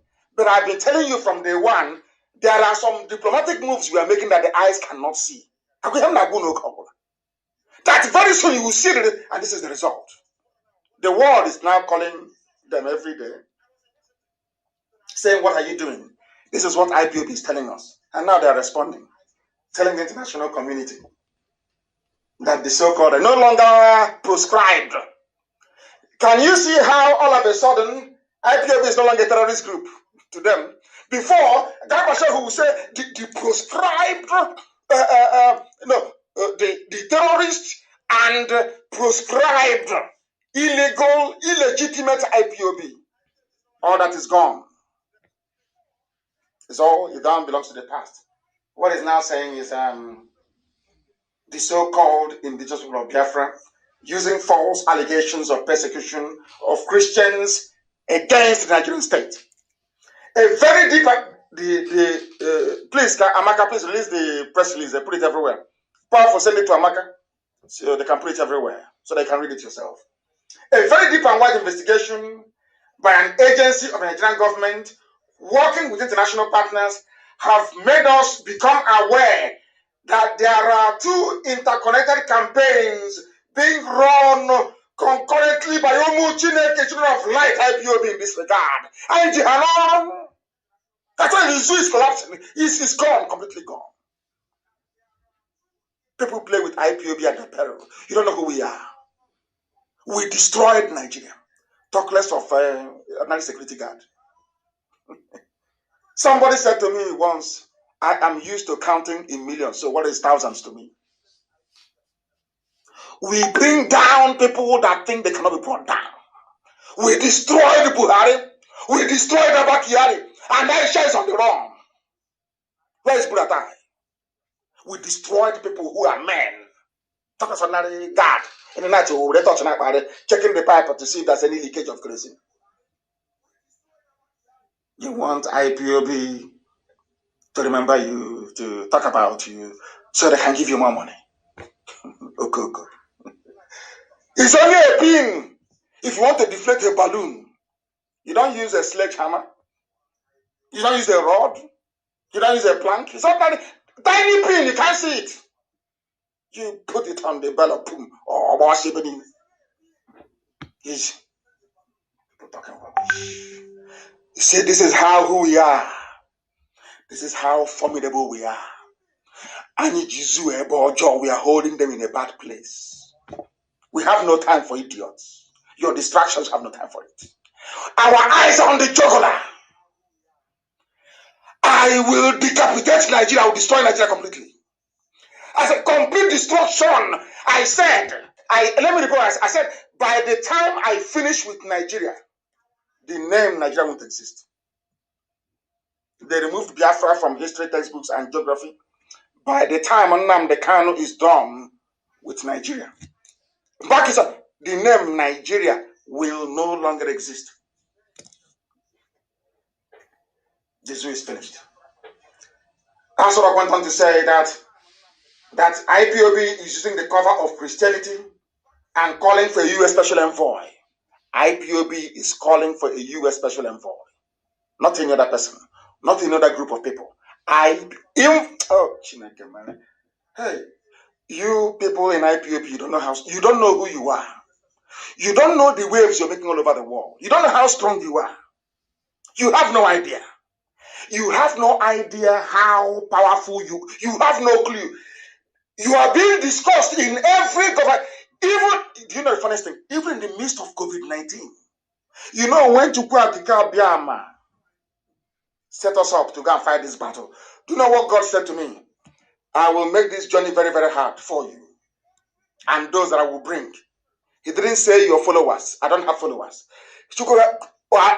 Elohim said to me, Chukwu Kadama said, those I will bring, I will make it very difficult for you people. You are fighting this battle when people have lost faith and belief that honest men can come up. But I'm going to send you. Anything I ask you to do is what you're going to do. And I will keep you safe from your enemies. Are you following? Are you seeing what they're saying? It is IPOB. Even in the midst of pandemic in the whole world, everything is COVID-19. Do you know that even in the midst of global pandemic, governments of the world still find time to discuss IPOB with Nigeria and the killing of Christians? According to Asorok, not anybody, according to Asorok, they said that their partners have told them that they are under siege because of IPOB. Everybody, if you're a Southern Kaduna, if you're a Christian in Sokoto, if you're a Christian in Bauchi, a Christian in Meduguri, a Christian in Taraba, a Christian everywhere across the zoo, according to Asorok, it is IPOB that is fighting for you. That's the meaning of this press statement. It's no longer in dispute. Those in Upper Imo River, Lower Imo River, middle of Benue River, Wokoko. Can you see it? From Asorok.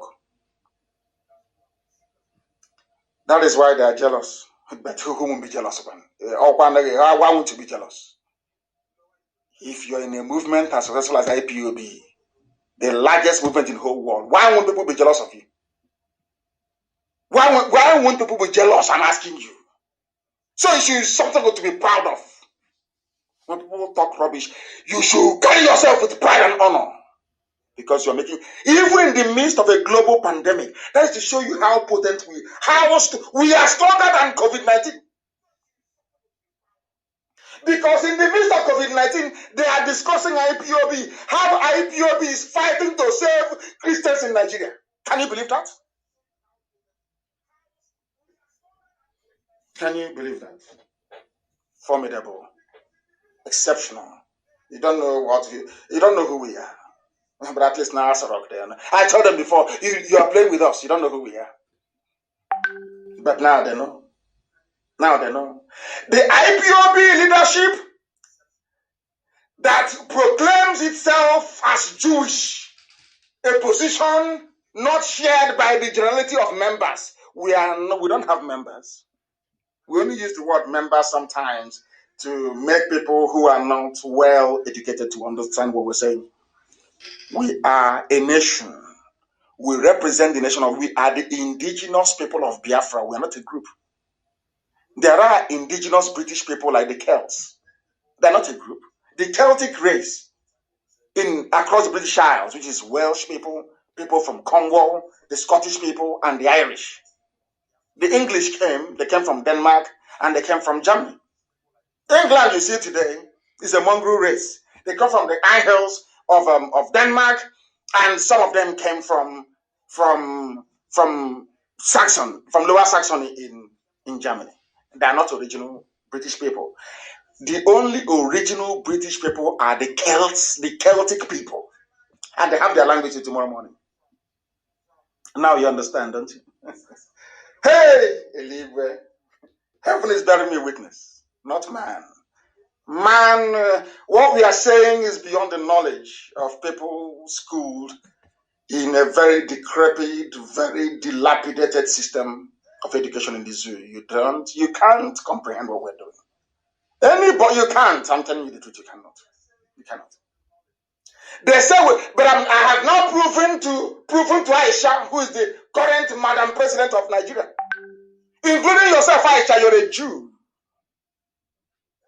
If you're not a Jew, there is nothing that the Dome on the Rock will be doing inside the Temple of Solomon. Muhammad wouldn't have gone there. The prophet could not have gone to Jerusalem. Now you understand.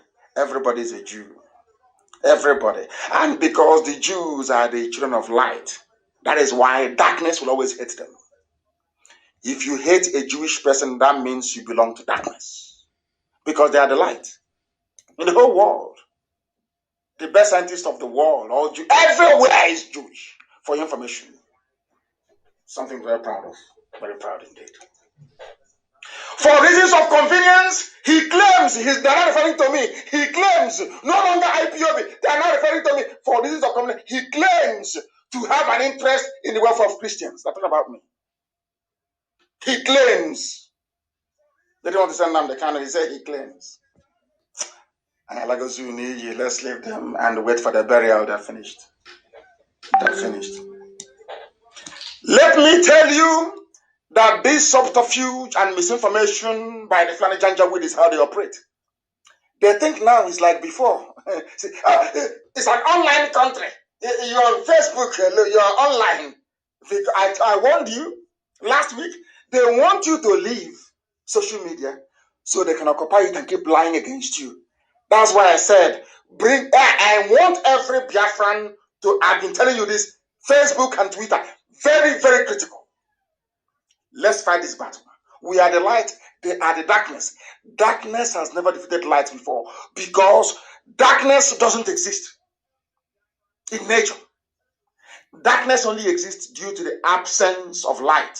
And we are the light and we are alive. As long as we are alive and we are radiating these photons, it's called a photon, please. The thing that carries light.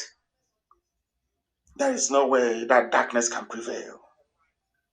We need to, all of us, tell your sisters and your brothers, everybody, they must be on social media fighting for the freedom of everybody and fighting oppression wherever we see them. I'm like, fella, I see evil and I call it out. Once it is evil, I must tell you what you're doing is evil. It doesn't matter the country you belong to. I will tell you. Slaughtering of Christians of Hausa extraction in southern Kaduna is evil. That is what I condemn. I condemn it in its entirety. Going to Jos and slaughtering Christians, I don't like it. And I will campaign against it. It doesn't matter that these people all conspired against Biafra. It doesn't matter. I am not a child. I'm not a child. I have forgiven them. I want everybody in Nigeria to be free. Even including some of the poor Fulani people. I want them to be free as well. I'm not against anyone. I am against the forces of darkness. That's all. Not against people who are working very hard and suffering on a day-to-day basis, trying to eke out a living. Please listen. The two central planks upon which the Fulani Janjaweed campaigned and took power from Jonathan was the inviolability of that very zoo called Nigeria, which now Boko Haram have now taken over some areas, and nobody's talking. But somebody spoke, albeit from PDP, but somebody spoke. Insecurity. Remember, I traveled to Sweden. I went to Swedish national television again to be interviewed by a journalist in Sweden. People don't know how far we have gone for the sake of Biafra. And somebody staying somewhere and molding a bit of block. One room in a hotel. He wants to finish one. He's building a 20-bedroom hotel. He's busy in the price of cement and the trip. Calling the man supplying sand. As they're doing that, I was busy in Sweden. In Sweden, lobbying the Swedish government and going on the national television to go and speak about Biafra. Do you know what was told? What the journalist told me in Sweden? This was in 2015. He said, "No, we don't want Jonathan there. He doesn't." Not then. I didn't know that Obama was the one behind all this game. Obama wanted a Muslim in charge. They needed to renew their oil contract. They were not sure that Jonathan would give it to them, so they needed something.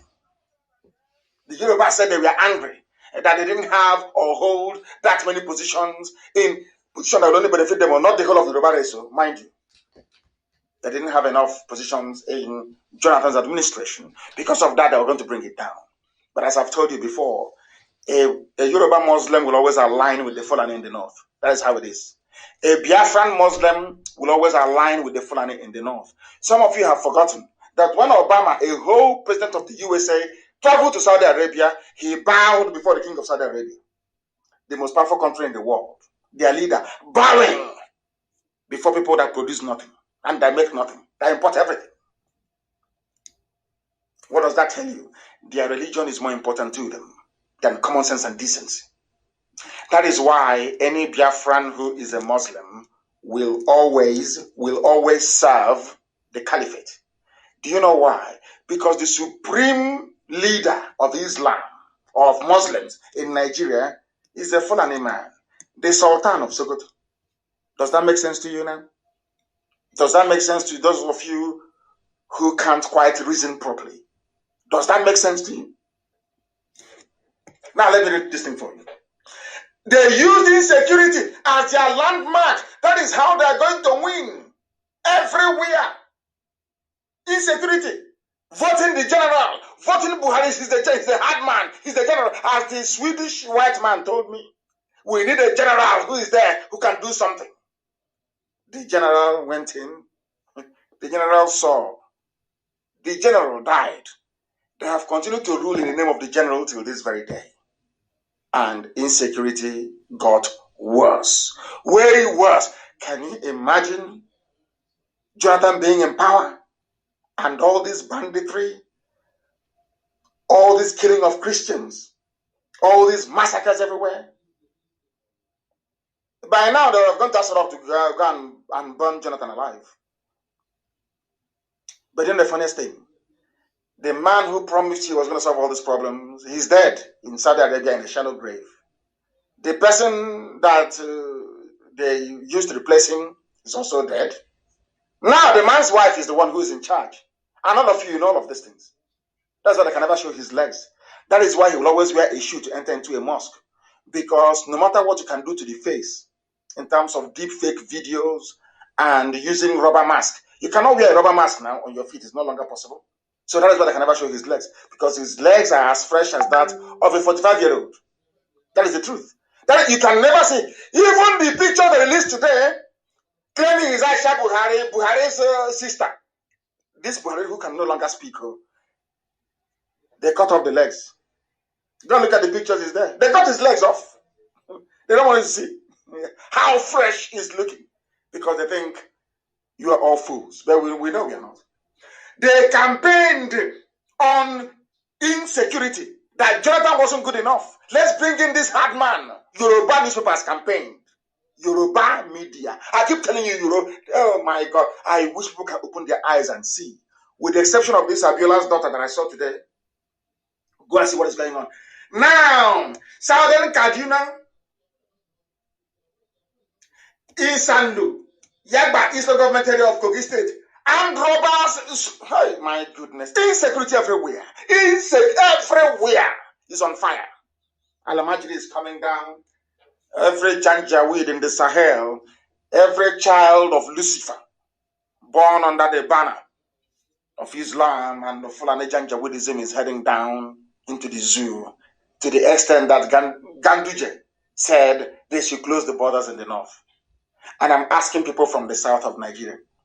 When I say that, you say I'm insulting you, but I just want to bring to light how stupid all of you are in the south, by which I mean Biafrans and Yorubas alike. Do you see how foolish you are?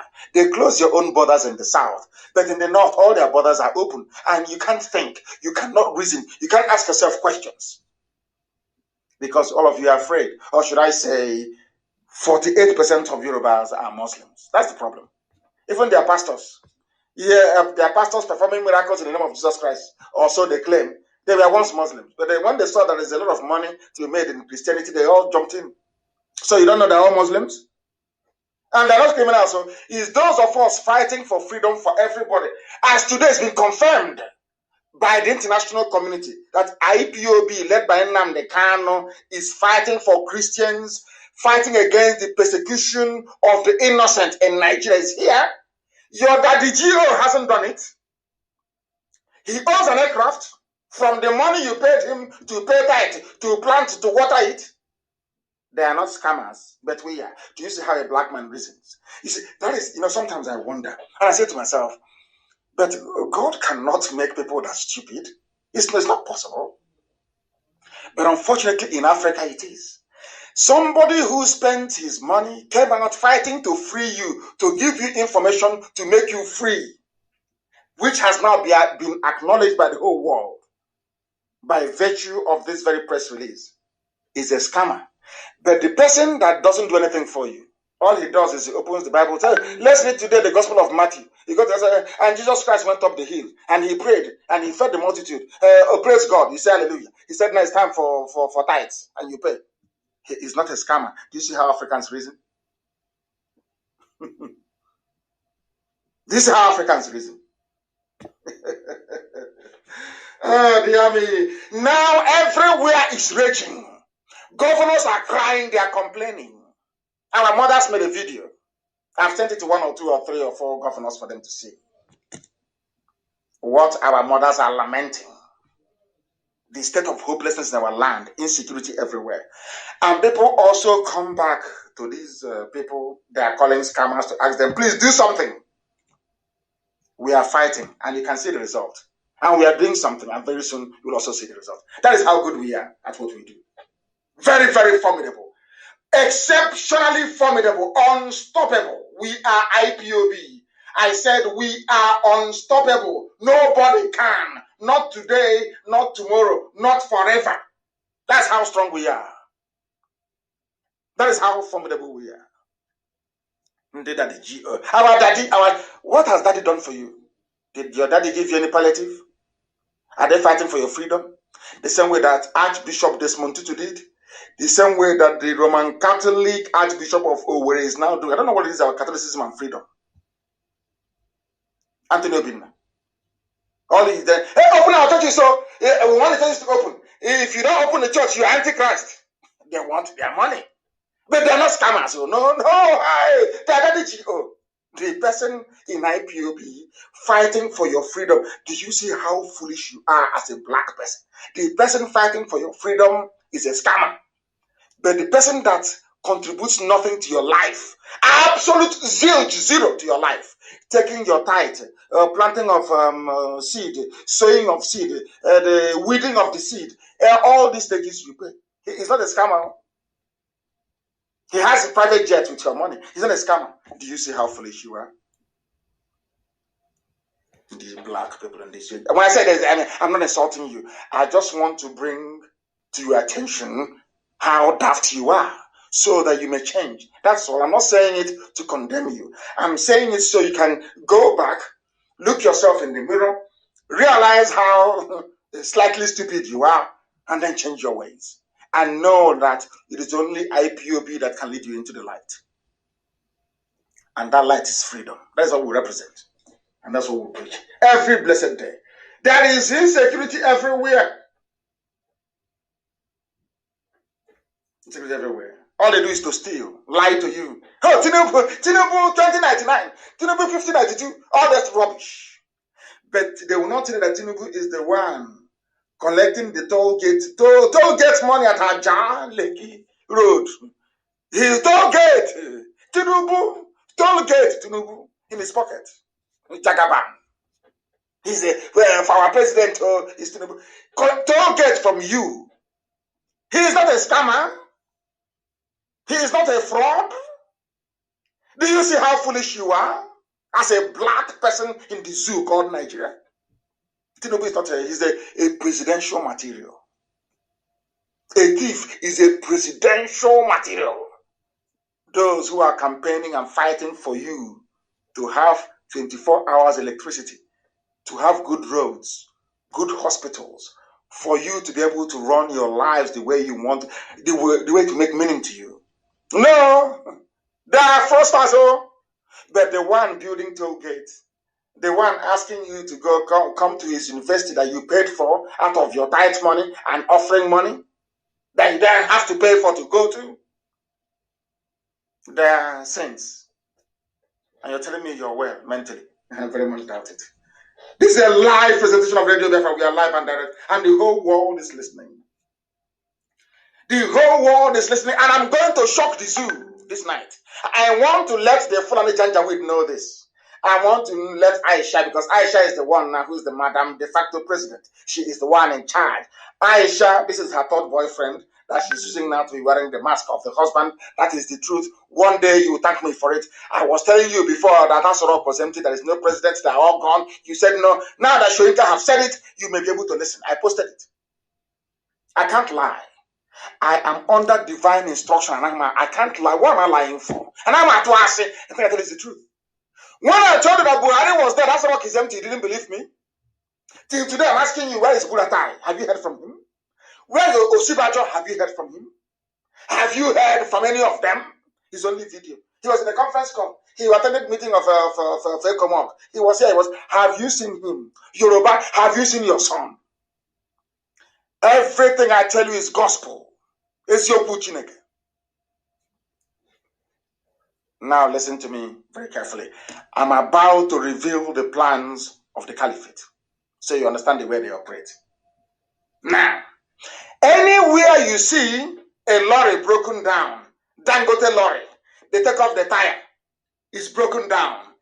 That place is a place where they have used to supply arms to the Janjaweed in the forest. Anywhere you see any broken down Dangote truck in the south, go into the bushes. The Fulanis are there. The arms are there. We know. We found them. But I cannot tell you what we are doing with it. We have their arms for your information. Right today. What's it talking about? Today's date is Sunday the 7th of June. Today is Sunday the 7th of June. 28 minutes to 9 p.m. in Biafra land, GMT. Sometimes we ask GMT. I'm telling you this. We have recovered some guns from them.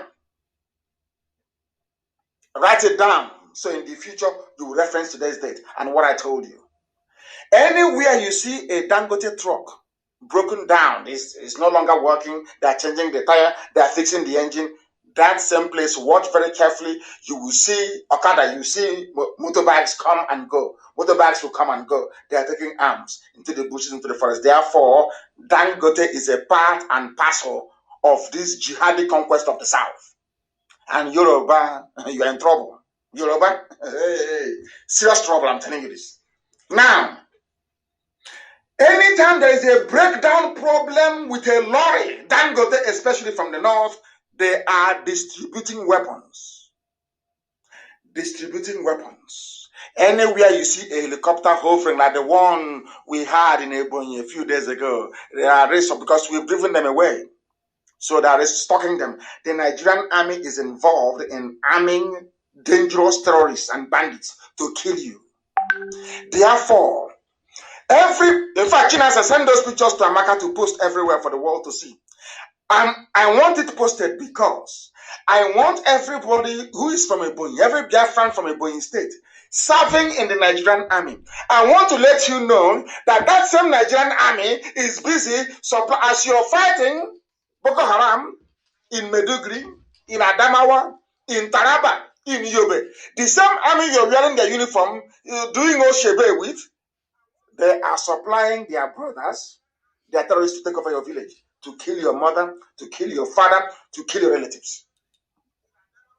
I want those pictures to be distributed. Now that the world, the places where I posted, we drove them out. They waited for some days. They started to resupply them with arms. We have it. Helicopter. Nigerian army.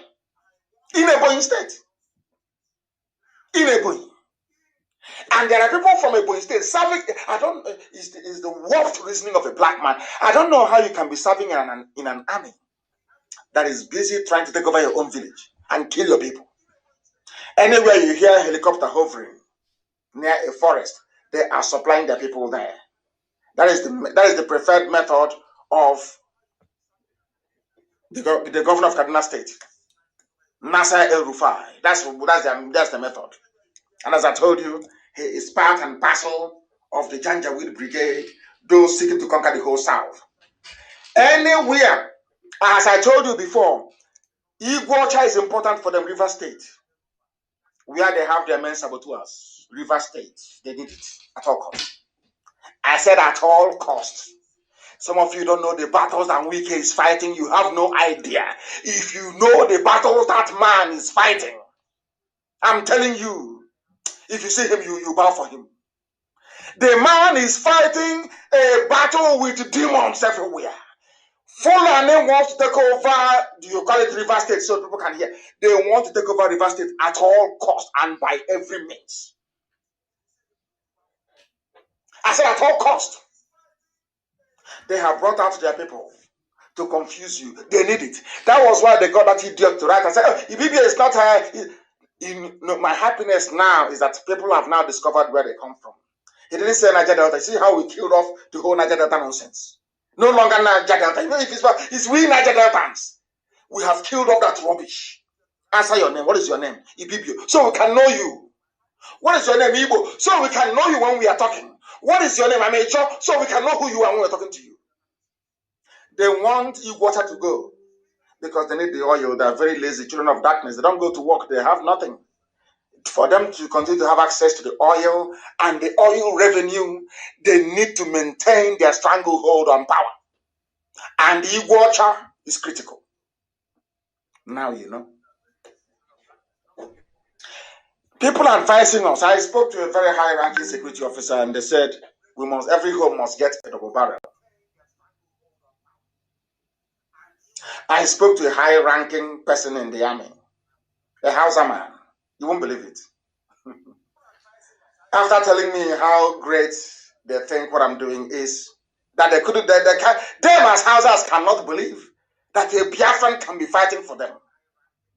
A Hausa military officer is telling me this. Oh dear me. He said to me, tell your people everybody must go and get a double barrel because they are coming. In fact, not that they're coming, they're in the bushes already, they're going to pour out very soon. The more, you know what the man said to me? An Hausa top ranking army, you know what he said to me? The closer you get to revealing what is inside that rock, now people know. He said to me, now, he said before when you were struggling all these years, you have not passed 60%.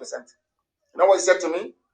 On Thursday, now, 65% of the people of the North now know that what you're saying is true. That is no longer. And I asked him pointedly, as an army officer, you are Hausa. Is there any Buhari in Asorok? He said no. There's no Buhari there. Hausa man. He said to me, it's very ironic. We are looking up to a Biafra now to save Hausa people. Oh dear. Oh dear. He said to me, go to the radio and tell your people, everybody must buy a double barrel and keep it with you when you're sleeping. Because they are coming. It's the plan of the government. As they are diverting your attention. Oh, we remember one, Igbo presidency, that presidency, go and register, join the political party. All diversionary tactics designed to take your eyes away from the threat and the danger, which is the Fulani people in our bushes. They have come to take over our land. Listen very carefully. Those that said that the zoo is indivisible, has it not divided already by itself? That somebody can come and some people making the argument that, oh, you cannot come out and say, oh, the presidency is your turn. The same people that when Jonathan was there, they kept saying, it's our turn, it's our turn, it's our turn. All of a sudden, they are now in power, like the Islamic Brotherhood always does. You know, the Islamic extreme is the brother. They always go to polls to go and win election. Once they get into power, they now tell you about Islam and Sharia, that there should be no election anymore. That's what they have done. They were clamoring every day. It's our turn. We are robbed with Yeradua. You must give us our mandate back. Let's complete our turn. From completing their turn, all of a sudden, they are now saying that all this rotational presidency, is it presidency unlimited? They are trying to be clever. Full of anything, they are smart. It is only Yoruba cowardice that is making Fulani feel they have power. I'm saying it live so the world can hear. I don't hate anybody. I tell you the truth. The only thing giving Fulani courage to be killing people, to be doing what they're doing, is the cowardice of the Yoruba race. And their unfounded and stupid hatred of an Igbo man. Those two things. If Yoruba can go back tonight and remove those two things from their mind, before God and man, I'm telling you, by this time next week, there will be no more Nigeria, everybody will be free. Yoruba should stop being afraid of the Fulani. You must stop being afraid of them. They are like darkness. Switch on the light and they flee. As we have done. Now, how many flavors do you get from Biafra land now? We have chased them so much. Only the hardened ones, those they pay direct, are the ones now talking. Everybody flavor is asleep. Only the ones that are paying direct are the ones. But very soon, they will all go to sleep as well. Mark the date, the time. I don't make videos. There's no need for it. Very soon, they will stop talking. They will know. We brought down the zoo. Talk less of riffraffs that we feed. Oh dear. We shall see. Shall see. Today now, the whole world knows. Not just that IPOB is fighting for Christians everywhere. You can hear it from Asorok. IPOB is fighting for Christians. And IPOB, they are Jews. They are fighting for Christians. Are you listening? Because we want the good of everybody. Of everybody. Of everybody. Now listen. You know that in Islam, you don't wear shoes to enter the mosque. We know that very well. Everybody knows that. Not even socks. You do ablution and you go in and you pray, you come out. Ask yourself this question. Why would somebody they claim is Buhari, of course, which you know to be Aisha's boyfriend wearing a face mask, why would he wear shoes into the mosque? They will look at him. They will look at the legs. He's a young boy. And now you know, don't you? It's called common sense. Putting one and one together to get two. Simple common sense. Which of course is not. People who can see they are thieving Daddy Gio and call him a good man, and somebody who is a freedom fighter is a fraudster, is a scam. What do you think that person has upstairs? Nothing. That's how foolish they are. People are wondering, why is Africa poor? Africa is poor because of how you reason. You reason like poor idiots. You don't reason very well. That is why everybody is poor. You don't reason very well. We must conclude based on the picture we saw yesterday. I'm trying to tell you what is happening in the zoo. That even the hitman himself is dead. Who is Buhari? Though he's dead, they are carrying on the Janjaweed agenda. They're in a hurry. In so much hurry that the man with the mask couldn't even take off his shoes before he entered the mosque to go and pray. And he's sitting down on a chair. The old dead Buhari, even if he's dying, can never sit on a chair in the mosque. Never. Fulani is doing all this. Called Takia. They want to deceive all of you just to remain in power. As the Archbishop said, that is what children of darkness does. That is their job. They need political power to wreak havoc. Is that not happening in the zoo now? Deaths every day, killings everywhere. That is no longer news. And will BBC report it? They're talking about Africa, COVID-19. Will they report about the news of the dead or of people being slaughtered by the Fulanis? The answer is no. Nobody is allowed to pray in the shoes in the mosque, but only in the zoo called Nigeria. Only in the zoo. When people talk about Biafra and secession, there are things they don't quite know about the views of the granddaddy of tribalism and ethnic bigotry. They try to accuse me of being an ethnic bigot. They have cleverly forgot what Ahmadu Bello said. I didn't start it. Ahmadu Bello started, a Fulani man started it by saying, although we are Nigerians, but I will not give job to an Igbo man. If there is no northerner who can do the job, I'll give it to a white man. If there is no white man, then I'll give it to Yoruba, maybe. Didn't you hear when Ahmadu Bello said that? Are you deaf? All of you are deaf. All of you claiming you're intellectuals. And we're intellectual. What IPOB is doing. Were you deaf? When Ahmadu Bello was saying that, were you deaf? Today you're preaching to me about one Nigeria. One Nigeria. When Ahmadu Bello, the founder of Fulani ethnic bigotry, when he was talking his nonsense, where were you? Where were you? You were deaf and dumb. We have the videos on my page. Go there, you scroll down, you will see it. Mouthing rubbish. You never said a word. Now, when I say my people should be free, I am the one who is at fault. You don't know that white people are intelligent. When I go to meetings with them, that's what I tell them. Oh, but Mr. Kanu, they said you're an ethnic bigot. You know what I do? I call our deputy Uche, put on that clip for them. And we project it on the wall. And by the time the clip finishes, you see them scratching their heads.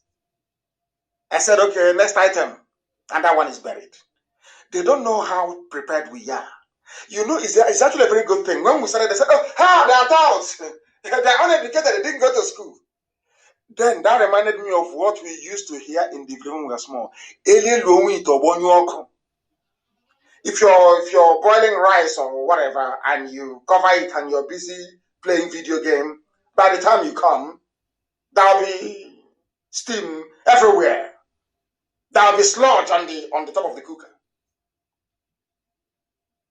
If you're using firewood to cook, the pot will so much boil over that the liquid in the pot will quench the fire. The firewood will go off because you ignored that little pot.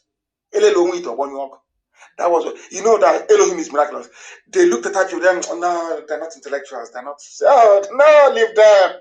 They're touts. They're looking for money. Hey, they know nothing. By the time they came back, the zoo had crumbled. They are playing with us. They don't know who we are. Let me tell you what Ahmadu Bello said in 1964. I tweeted, that's what everyone has to be on Twitter. I tweeted and I said what the man said in the tweet that I made. I think that was yesterday. Go to Mazi Nnamdi Kanu on Twitter. Follow me on Twitter and become educated. Follow me on Twitter. My official account, I think, is 142,000 followers.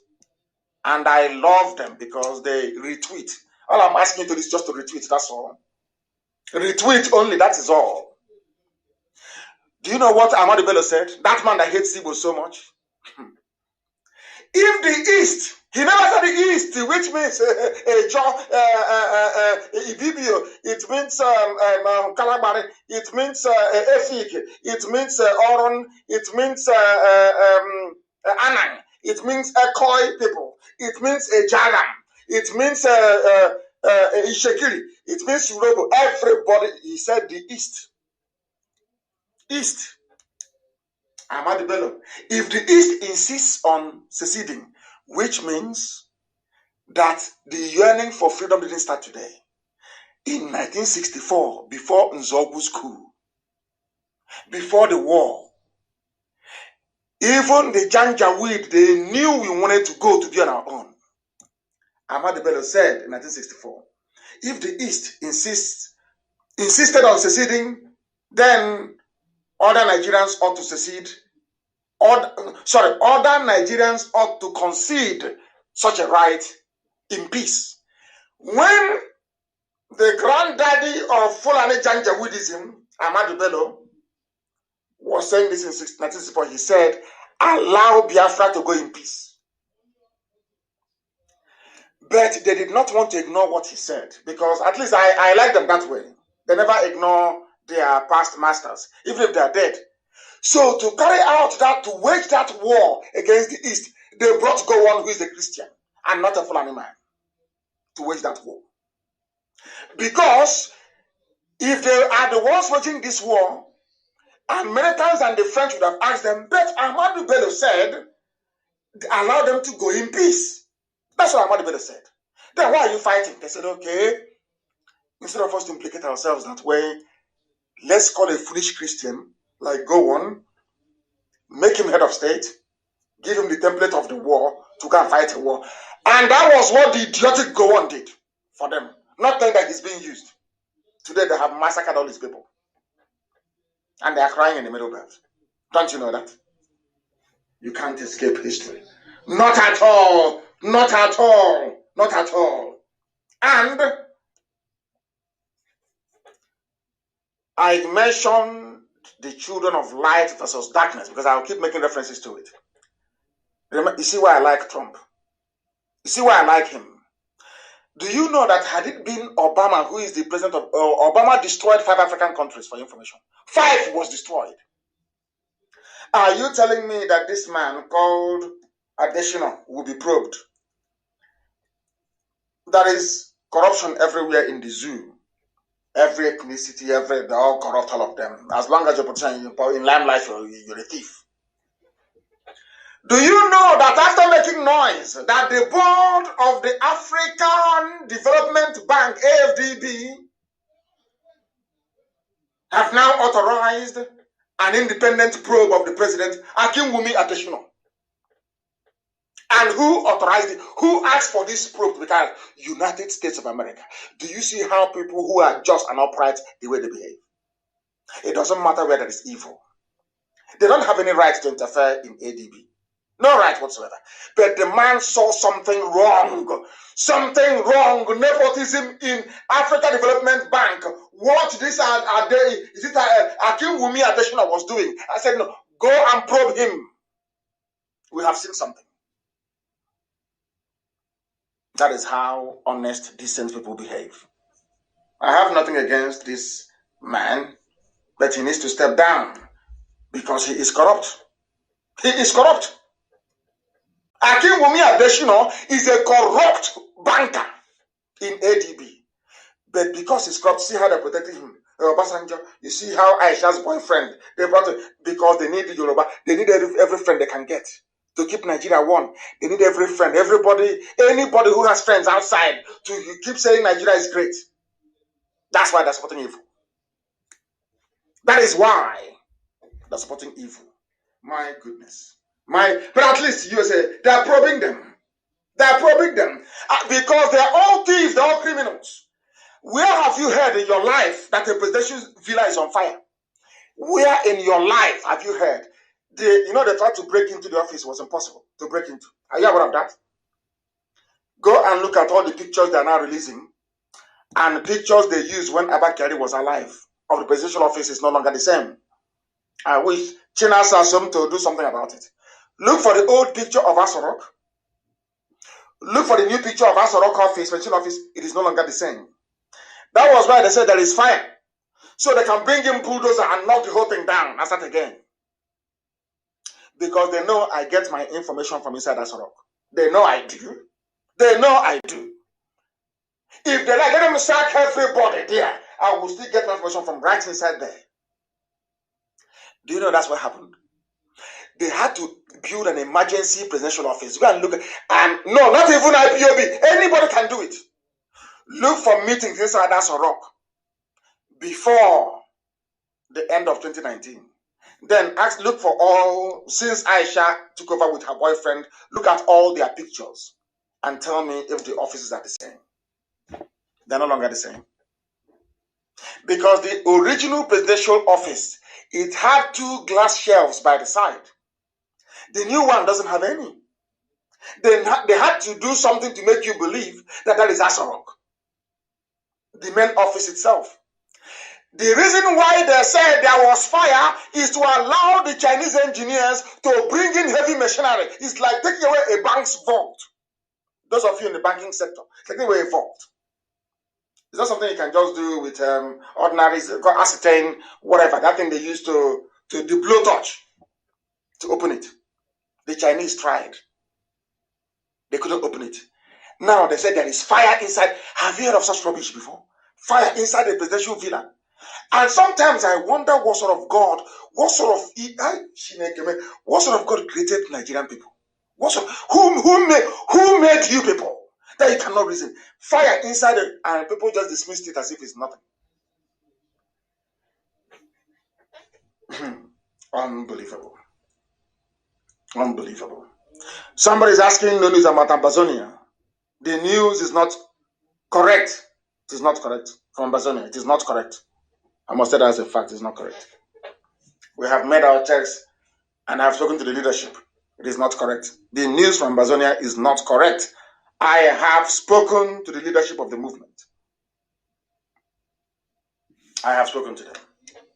Fire in Aso Rock. Where have you heard of that nonsense before? The same Garabashir.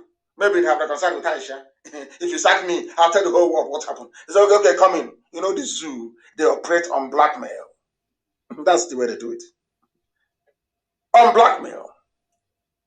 I can see that some of my Yoruba brothers are crying and complaining about Akim Wumi of Africa. He is corrupt, he's a thief. And Trump called him out. Trump said, don't tell me that rubbish. Go and investigate him. And he's crying, and he'll be found guilty, of course. Because they can't ask for you to be investigated unless there is incontrovertible proof they've done something wrong. That is how it works in the financial sector. It's numbers and figures. That's what we know. How we do it.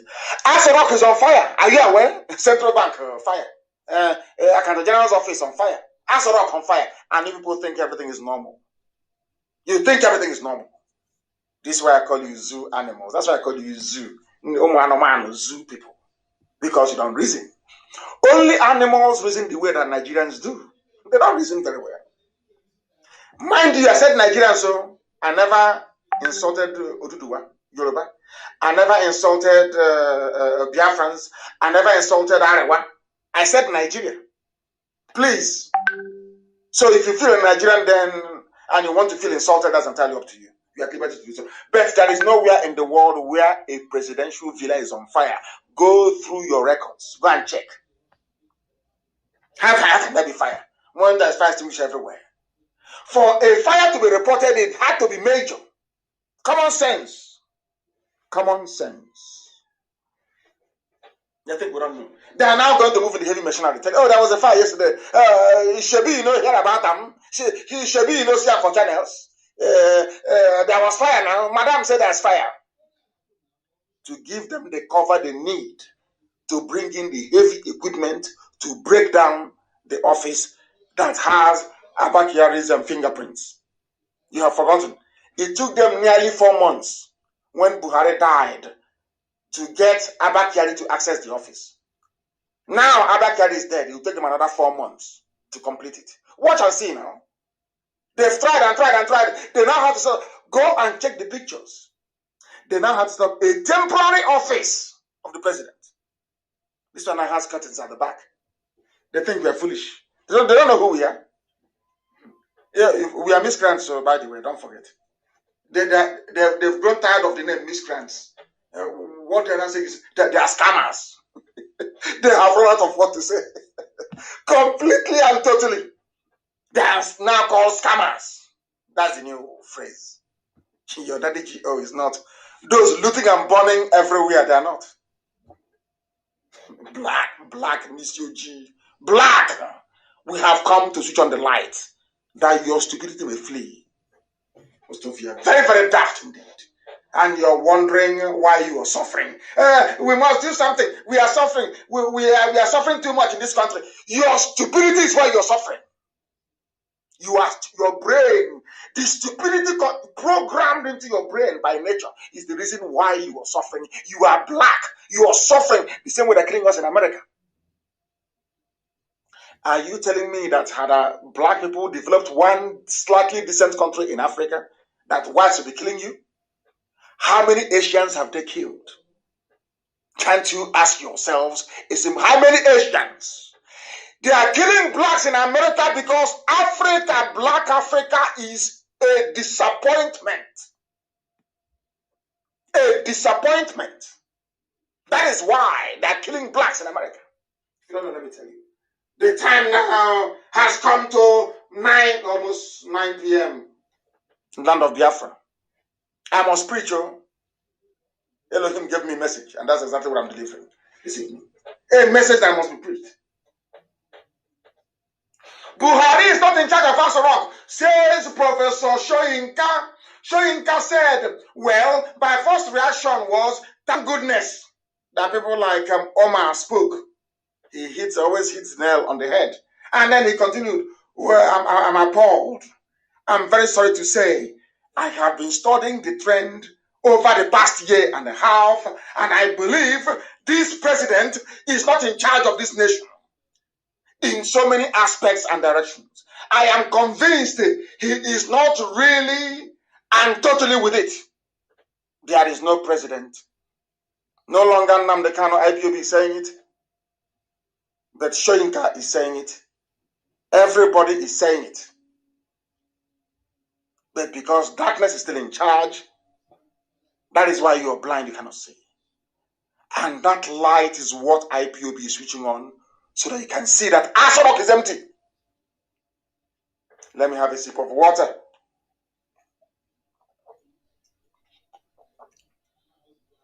Unlike the impostor before he died, Jibril is dead. That's why nobody can speak anymore. Jibril is gone. Jibril is gone. Is that Asha's boyfriend? They're still teaching him how to speak. Now you understand it very well, don't you?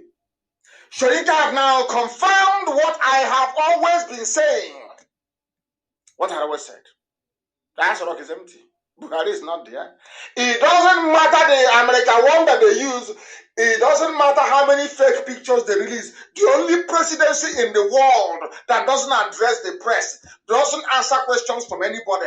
Live broadcast, you have to beg them to do it. There is nothing. In fact, even when they ask for live, they record some nonsense and bring hole in the neck.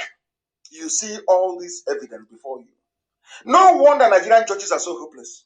Even when all the evidence is before them, they still write a ruling that is almost incomprehensible. You are a human being. God gave you brain, gave you eyes, gave you ears. You saw somebody without a hole in his neck before. He traveled to Cuba. All of a sudden there's a hole in his neck. You couldn't ask questions. And you're telling me you're normal. You're a human being that ought to be respected. I sincerely do not think so. Now, Shoyinka have seen what you have seen. Now, the banditry is increasing. Now, the Fulani criminality is not just in looting and burning. They are killing people, abducting health workers in Katsina, even in the home state of the brutal terrorist himself, Buhari, who is now dead and buried in Saudi Arabia. There is Janjaweedism in full force. They consume themselves. Can you now see it? Even Katsina state is no longer safe. Elohim works in miracles. They thought they're coming after IPOB, coming after Biafra to try to stop Biafra. But that same cancer is eating them up. And everybody is now getting their own fair share, isn't it? Of corruption. You know that Janjaweedism is a form of corruption. That is why a country, somebody tells me he's an Igbo man. he's from John, he's from Ibibio, and you claim you are part of one Nigeria, but they went to collected loan on your behalf, that the money they will use to, or where they will get the money to repay the loan is from your land. Yet you're not part of the beneficiary of it. And when you say you're marginalized, they say, oh, what do you mean by marginalization? But you went and you collected loan of 22.7 billion, yet there is no single allocation. Not one single allocation, not a single one for Biafran people. Not a single thing allocated to Biafra. Not one. Look at the pictures of the Janjaweed everywhere. Hey, where are they going to this night? Where are they going to? This is happening right now in Gariki, in Okunono, right now. IPOB intelligence on the ground right now. 7:35 p.m. this evening. Hey, they dropped them off this night at Gariki Market. They are all carrying long bags. People are listening to this broadcast in Enugu. They are all carrying long bags. That is rifles and assault weapons in Gariki. The invasion is in full swing. This is live. I'm telling you what's happening right now on the ground. Right now on the ground. Right now on the ground. Unbelievable. The zoo is panicking. Right now, as I'm on air now, bro, the zoo is in turmoil. If your relative is working in, ask them what's happening to Aisha right now. Ask anybody in Asrock you know. She's having seizures. As I'm talking to you, the information is still coming into my phone. As I'm looking at it right now, Aisha is having a panic attack right now. It's in Asrock. That they are finished. And I told her she would go to jail. Write it down. Aisha Buhari will go to prison. She will go to prison. This is what we call high crimes. And this is the proper treason. Subversion of the will of the people. The highest crime anybody can commit anywhere in the world. That's what is happening. They think they can get away with it. That means they don't know IPOB now. You don't know who we are. Honestly, you don't know. You have no idea. The people are finished. You don't know how prepared we are. We came prepared, fortified to pursue righteousness because our hands are clean. Very clean. We are whiter than white and whiter than snow itself, unblemished. Isn't it very funny that those you feed are the ones turning around and saying that you're a scammer? The people you give food to. That's how demented some people are. Madness. Madness. You're a madman on the road and somebody gave you cloth, you're naked. And he came back and said, oh, that man there is naked though. But that was the man that gave you what you're wearing. Can you reason that through? Can you reason? They don't know who we are. Every fulef is gone in our land. There will be total cleansing, sanitation. Everywhere will be clean and tidy. So that the world may know we are serious. That time is coming now. As I used to warn the zoo, I told them, and now it has set, hasn't it? Every sabo and traitor, one day I will announce on air, the time has come. You will beg. Then it will be too late. As it is now with the zoo. Prophet Ngila told them, negotiate now. Dialogue. And they said, no, we have Nigerian army is there. We have the army. We will crush them. The prophet said, dialogue now. No, we will crush them. We are going to crush them. Dialogue now. Because a time will come when you would ask for dialogue and they will say, no, I saw Biafra in the spirit. Nnamdi Kanu is walking like a small pussycat, But behind him were lions and every wild beast you can think of. They never saw meaning into what he was saying. They have Nigerian army. Today, where is Buratai? Where is Abakari? Where is Buhari? Oh dear, I feel so it's gone. Completely gone. Your name, Nigeria, you won't even answer. That name, Nigeria, you cannot answer that name. You will see what will happen to you. That when I'm in Arochukwu worshiping Elohim, any day I go to the temple to pray, wherever you are, you will say that man said it. You don't know?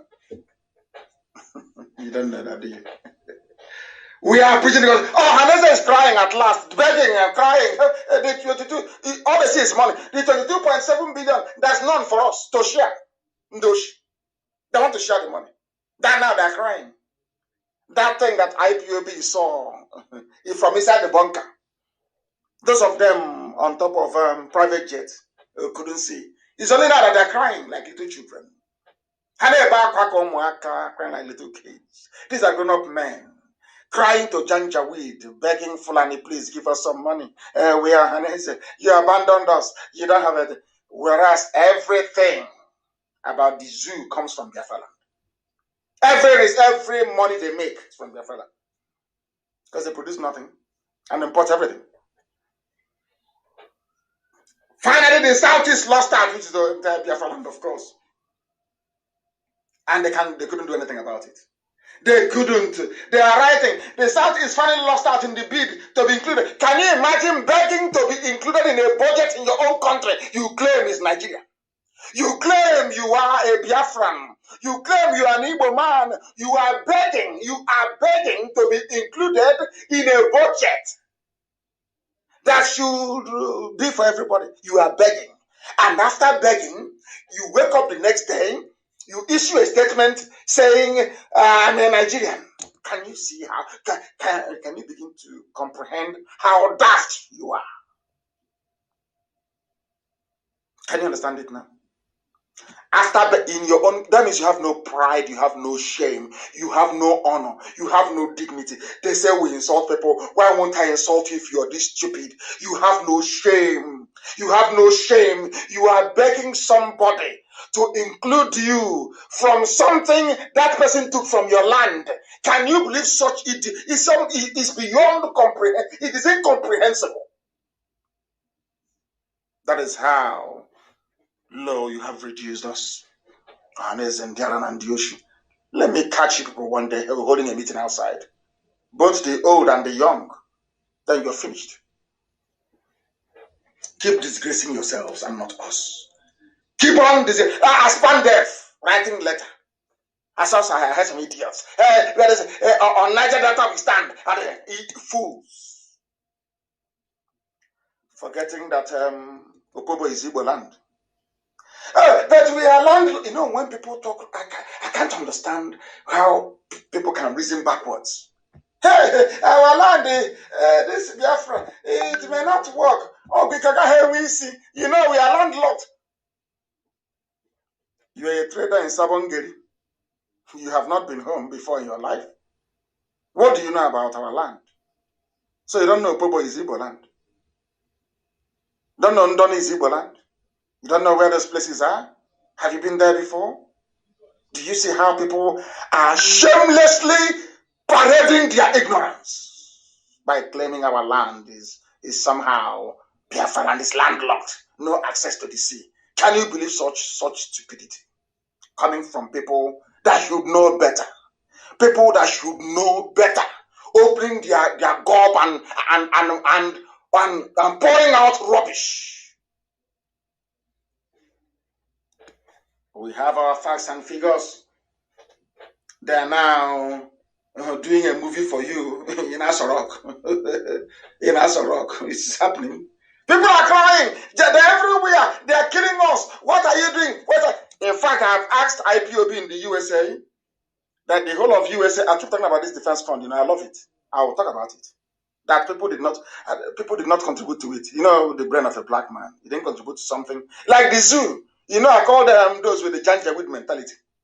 You see how they're taking all our resources. They sell our crude oil, sell everything from our land. They make budget out of it and exclude us. The same mindset that those of them asking for a defense fund are asking. You didn't contribute to it. You don't know what it's all about. You don't know the amount in there. You don't know the total, but you want to know. But every time I will tell about defense fund. Every time I broadcast about defense fund, that we'll keep talking about it. Black people in this UG. I have now instructed IPOB in the USA to return the paltry $2,300 that all Biafrans in America contributed. If they don't take it, I will donate it to a charity in America. Their home is burning. The whole of America, the whole USA, to defend our land. $2,300. You have all these idiots down there with stupid, empty, frivolous, as they say, empty barrels make the most noise. Empty. Or why should they be one? All these useless names. $2,300. And the fools asking us for a defense fund. They didn't contribute to it. Those that did, $2,300. The whole of America. They'll be coming and speaking stupid American slang. They will make a wine tapper in the village cringe. $2,300. Some said they're upset. I insulted them. I should turn it down a bit. Turn it down. People are coming. The Fulanis are killing you. They take the oil from your land. They buy weapons to come and kill you. And you in America, the time has come to defend your land. And it is $2,300. The amount that each of you give to your daddy GO every month in terms of tithe and offering. And you and your daddy GO is on this earth, not in heaven. To save yourselves, you cannot. That is how daft some of you are. I will talk about defense fund every day. I love it. I love it very, very much. They are coming. There is warning from everywhere. But how far can you keep on warning people to try and do that which is right? They brought in another bill. Do you know that the new policing nonsense they're bringing in, do you know what it's for? They want to take away the powers of the governors to be the chief security officer of their state. They are doing it because of Wike, because they cannot break in.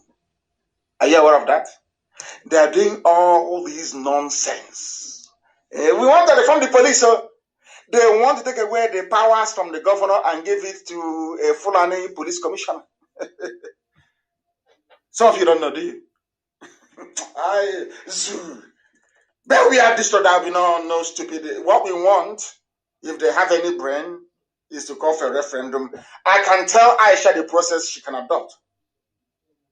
First thing, you set up elections by option A4 to elect delegates to go for the sovereign national conference that Shoyinka and the Tinubu fought for. But I've forgotten, you know, that now there is money, there is toll gate money. Everybody's making cash now, so they've forgotten. Men without honor or principle. Aisha Buhari through option A4, which is actually in the Electoral Act. If you go there, you will see it. People say it's not in the Constitution because people don't understand the law. Any law made by the National House of Assembly becomes law. It becomes interpretable by the courts. It becomes part and parcel. Therefore, you just don't have to look in the Constitution for something. You also look at the statutes. It is simple common sense. It is elementary one, law and government. Elementary one. Therefore, there was a law they made under Jonathan reforming INEC. In that very law, you can see there that INEC are empowered or enabled by that law to conduct a referendum and place beside. It is there. Therefore, it is now an integral part of the Nigerian legal statute. In other words, there is referendum in your constitution. It is there. I don't know how much they're going to pay me for these lectures, honestly. Oh, we don't have it all. You cannot do it. So if you're going by only the laws in the Constitution, that means there is no need for the National Assembly. What are they there for? They are there to make laws. So you don't even know. Some of you don't even know that the duty of National Assembly is not just to go and share money. Their job is not just to go and be sharing money. Their job is to make what is called laws. And that any law that comes out of National Assembly becomes binding unless it contravenes the Constitution. And then that law that they made, somebody should look for it, please. The law that Jonathan made, reforming INEC, that Electoral Law Act, I don't know the year that it is. Read through it very well. Find it maybe on PDF and do a word search. Type in the word referendum and you will see it. So there is referendum in the laws of Nigeria. So I'm asking Aisha now, what you can do is to use option A4. If you don't want the system to implode, and all of you will, in fact, you will die. I'm not even sure you will make it to prison. Call for using option A4, instruct INEC to conduct elections for people to popularly vote truthful men and women to go to a conclave, Sovereign National Conference, to determine the modalities for the nationwide referendum that will lead to the peaceful breakup of Nigeria. I won't give you this advice. I will not give you again. I know some of you are waiting to die to go and see 76 virgins in heaven. Your wish is about to come true. Unless Aisha follows this simple template, very simple. You don't need laws. Nigeria doesn't have any, should I say, legal framework to challenge any executive decree coming from Asorok. I call it a decree because, that's the way they think, like dictators. Aisha instructs INEC to use the provisions of the Electoral Act to conduct elections, electing people to go to a Sovereign National Conference to determine the terms of dissolution of Nigeria, or else what is about to come. Those who can should interpret for them. We are live and we are direct. The time now is approximately, should I say, 21 minutes. 21 minutes past 9, and we'll continue to preach this gospel, please, because there are so many things for us to get through this very evening, and we must preach it. And I'm not going to tell you how they intend to take over your lives as a result of their COVID-19 law. Have you gone through that law before? Somebody took time and made some observations and suggestions on the law, and it is incredible. Absolutely incredible what they're trying to do. Fulani is out to grab power by every means, and they are determined, and with Yoruba media, with them in a very cowardly state, the Janjaweed will always get their way. And as I told them, Otis Okalu is out and Olisametu is left. I want to tell those who are in Asorok, you can, by your own admission this evening, you can attest to the potency of IPOB, this movement that I lead. It is a movement, not a group. We are a movement. This movement that I lead by the grace of Elohim, this movement that I lead, according or going by your own admission this evening, we are very, very formidable. I thank you for releasing Audios Okalo. I know it's a thing of shame because I hastily came on air and I wrote on my page that Audios Okalo is free. Because of that, we wanted to show the world that Nnamdi Kanu doesn't run Nigeria. You do. So you held him for more weeks. I understand. That's why I didn't say anything. It's about shame. You don't want them to know that we have all it takes. So out of shame, you decided to somehow, play your game and delay him for some time. But thank you all the same for releasing Audios Okalo. I have one more person remaining. His name is Olisametu, and you must release him. You must, and I'm going to tell you why you must release him. Do you see what is happening to Adewumi Adesina of Africa Development Bank? That's a child's play compared to what all of you are going to face, including the very mouthy and largely incoherent All of you are in a deep mess. You know, they signed an executive order just a few days ago. All of you trying to overthrow Trump, you're wasting your time. He'll still be there for your information because God is in control. You're wasting your time. People are not that stupid. Democrats can bring out everybody on the streets. We are not daft. We know that Trump is a good president for black people only if you have brain. You will understand. If you don't, you just be like before. Obama was there for 8 years. What did he do? How many blacks were killed under Obama? How many blacks were killed? How many lives did Obama destroy in Africa? Obama gave you Buhari. Obama killed Gaddafi. How many? What did he do as a black president in America? People should go and sit down somewhere. Let's continue. My favorite man from the north is Bishop Coker. I like him. He speaks the truth. You know what he said? Nigeria is full of... I am saying this because of Olisa Metu that you're holding in Kuje prison. I am asking those of you who are responsible, what I call the Fulani legal team. They decide who stays in jail and who comes out. As I told you before, is Magu not missing? Has EFCC been indicting anybody ever since? I'm waiting for him to indict one more person from the south, and he's gone. I am reading this thing out for the attention of those of you that claim you are Fulani, you decide who is free and who is in jail. Those of you holding Olisa Metu, this is for you. It's for you.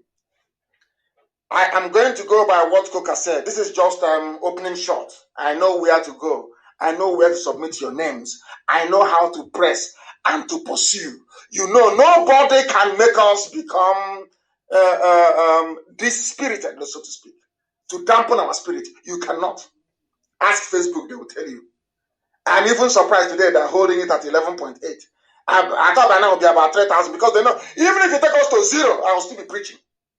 So it's meaningless. Now, listen very carefully. Fulani, those holding Olisa Metu, you must release him. M-U-S-T, must. And I'm warning you because of this. Bishop, another Catholic bishop. I don't know why there is this thing about Catholic bishops. They always speak the truth. Maybe because they don't have any woman stay sleeping with them at night. So they are very pure and clean and clear. They can see straight. The Bishop of the Catholic Diocese of Sokoto, Matthew Hassan Coker, have just said that Nigeria is full of political thieves. Full of, all of them, all of them are all criminals, all of them. They're the ones calling us scammers. Because we are fighting for freedom. We are scammers. Those of them who are stealing they are political leaders. I know every blessed day they buy laptop and they buy mobile phone for those who are hung. You know, black people, children of darkness, to harvest them, to be attacking us, and I love it. Do you know that every publicity is good publicity? Are you aware of that? When you write good thing about IPOB and Nnamdi Kanu, when you write bad, it's all the same. It is called name propagation. So it's good. At least if they don't know us by something good, they'll know us by something bad. And by the time, as some of them are doing tonight, listening to me, they'll say, oh, I never knew he was like this. Oh, such an upright man. So that is why anything, I welcome everything people say, I love it. Because it makes our name go very far. And by the time people come closer to us, they will know what we're made of. And then they fall in love with us. That's what happens. That is why we are the largest mass movement in the whole world by now. Martin Coker said they are all thieves, janja weed everywhere, from everywhere, but they are holding Olisa Metu. Why are you holding Olisa Metu? I have asked before. The person that stole 13.9 billion meant for Asorok is not in prison. The people that stole all the money from NMPC, they are not in prison. And you know the funniest thing? Who is the petroleum minister, I ask? I am just warning. Aisha, are you listening?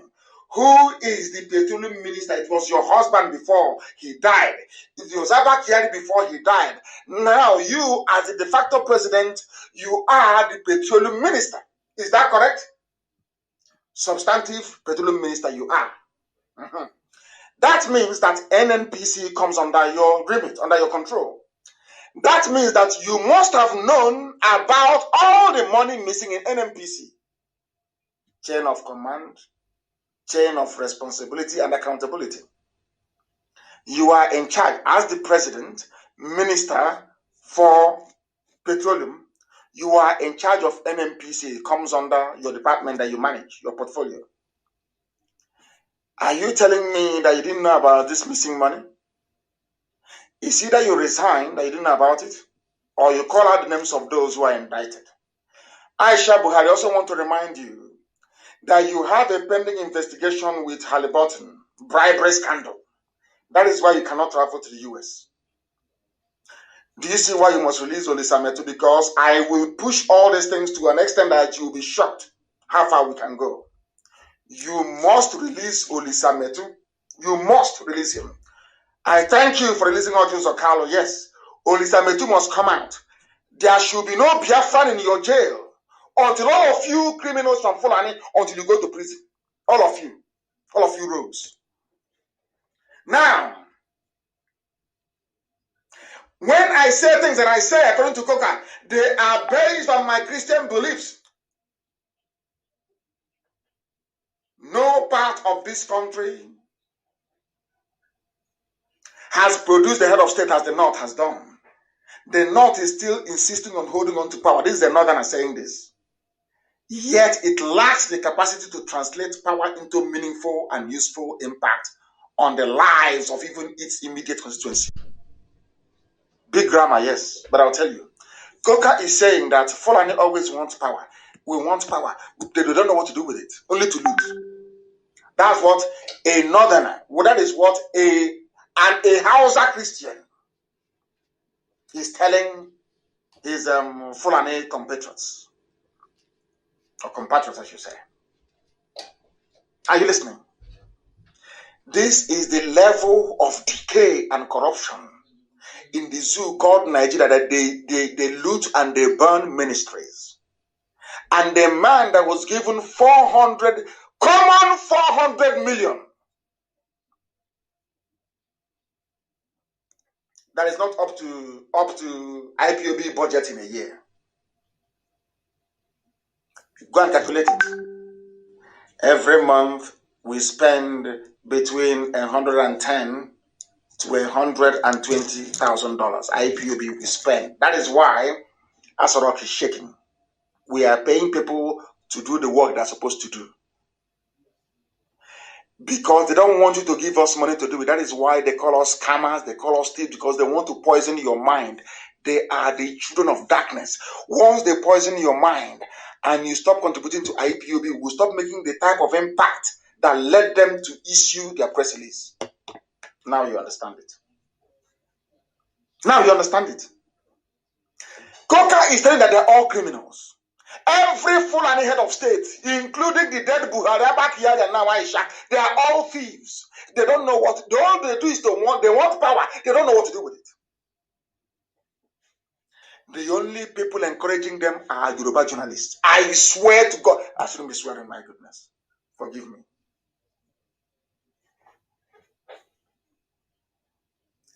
I am telling you right now, Aisha, you see Olisametu? Release him, and I'll leave you alone.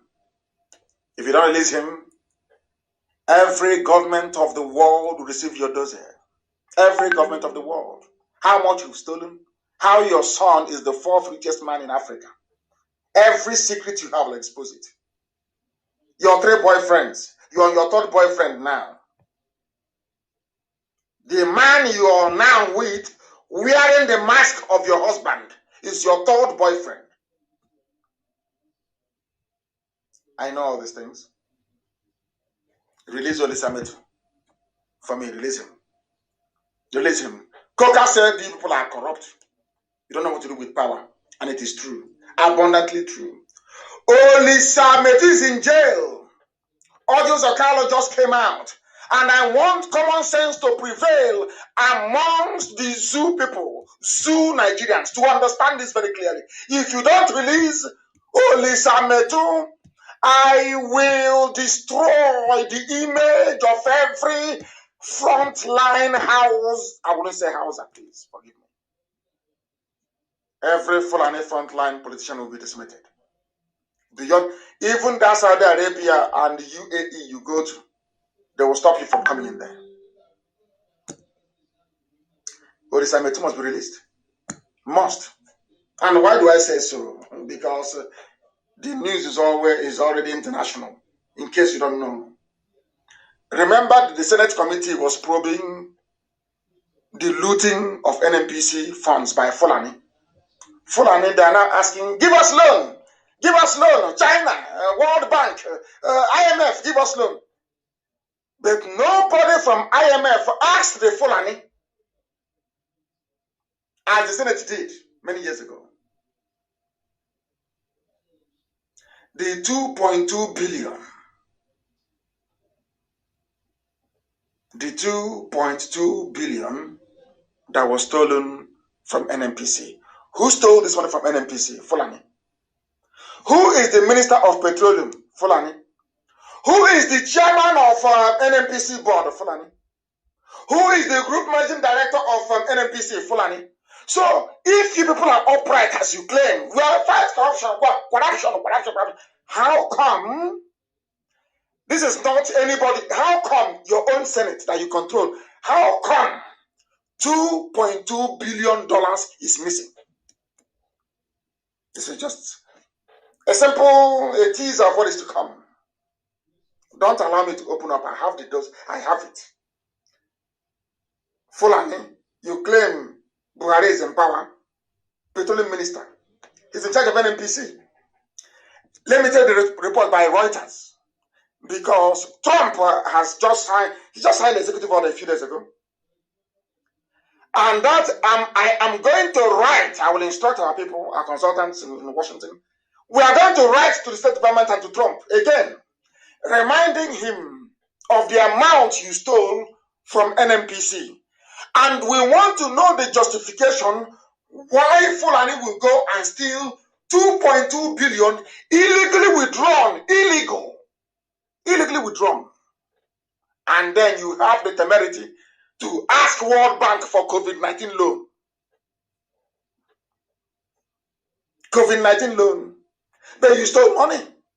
I am asking Fulani, I am asking Aisha, Magu, every Fulani kleptomaniac. Oh my God.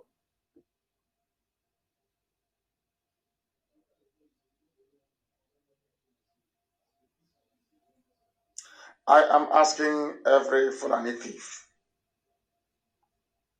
where is the $2.2 billion you withdrew illegally from NNPC account? Where is the money? Aisha, you are now the president minister. Where is the money? Your, what's his name? November 15, 2018. It was Abba Kyari who was in charge then. Where is the money? The money was stolen between 2016 to 2018. Central Bank, you see this boy, what's his name? Central Bank governor, Emiefele. You go to prison. You are an Igbo man. You go to jail. Emiefele, between 2016 and 2018, NNPC withdrew $2.2 billion US. Where is the money? They withdrew the money from Central Bank. Where is that money? Emefiele, where is the money? Aisha, where is the money? Abba Kyari's family, where is the money? Issa Funtua, as a cabal member, where is the money? Issa Nda, where is the money? Mama Ndaura, where is this 2.2 billion? You think you are dealing with fools. Do we look like Yoruba journalists to you? People you can intimidate? Do we look like Yoruba journalists you can drive fear into them? Because you took one state from them, they are shaking, they cannot fight back.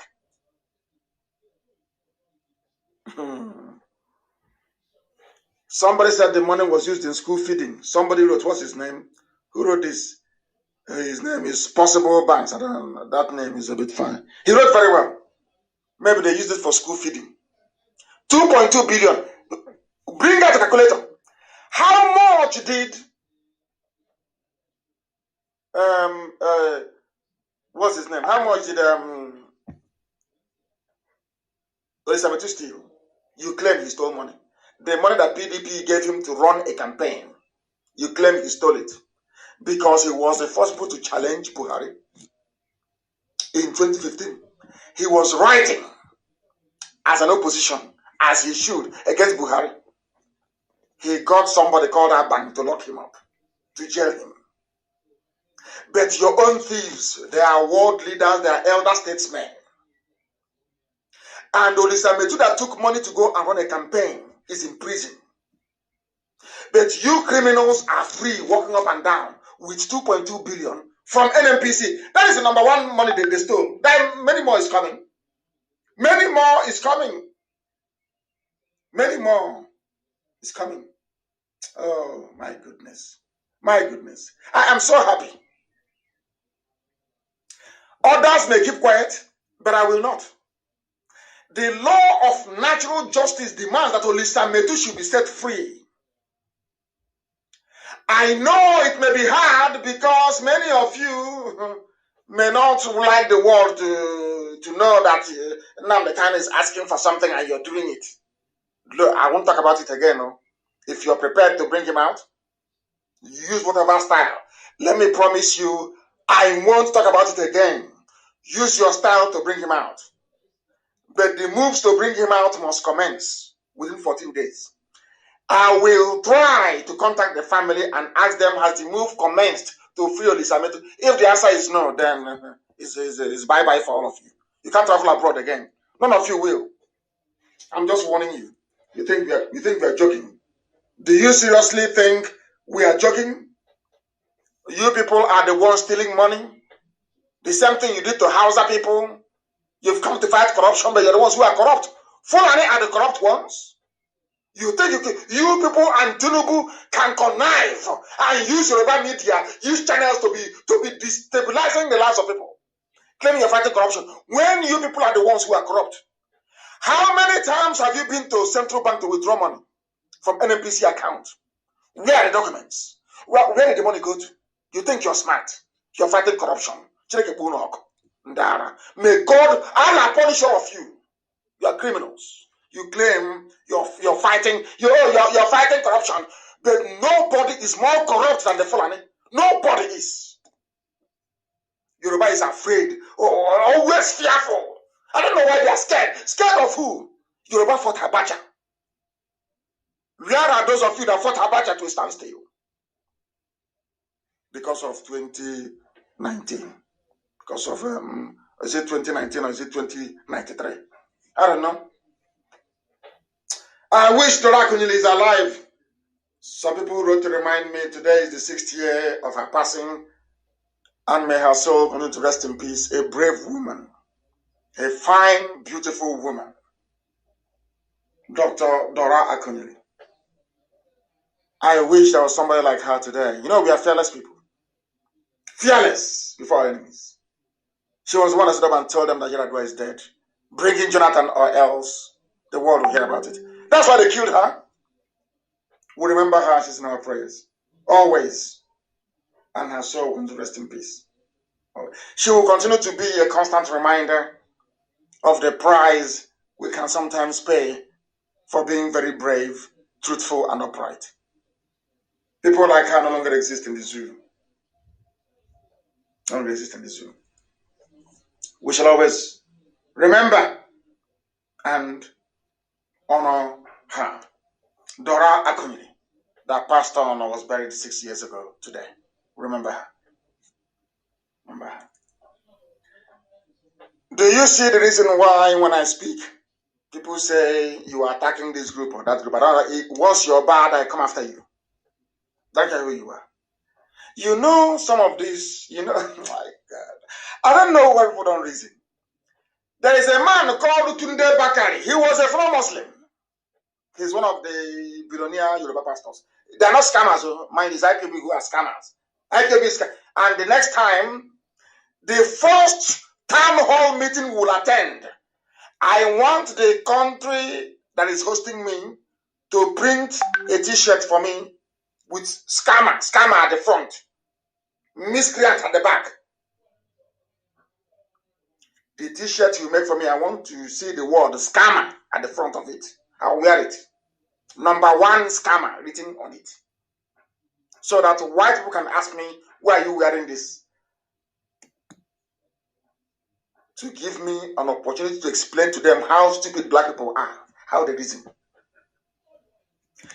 This Tunde Bakare, he said, Buhari should not be blamed for insecurity. He's a Yoruba pastor. What do you expect? He was a former Muslim. And now he's a born-again miracle worker. And some of you idiots go to his church, not you. Some of you fools, idiots to the core. Some of you hopeless fools, you go to this. Oh, my children are listening. But I've called him names, honestly.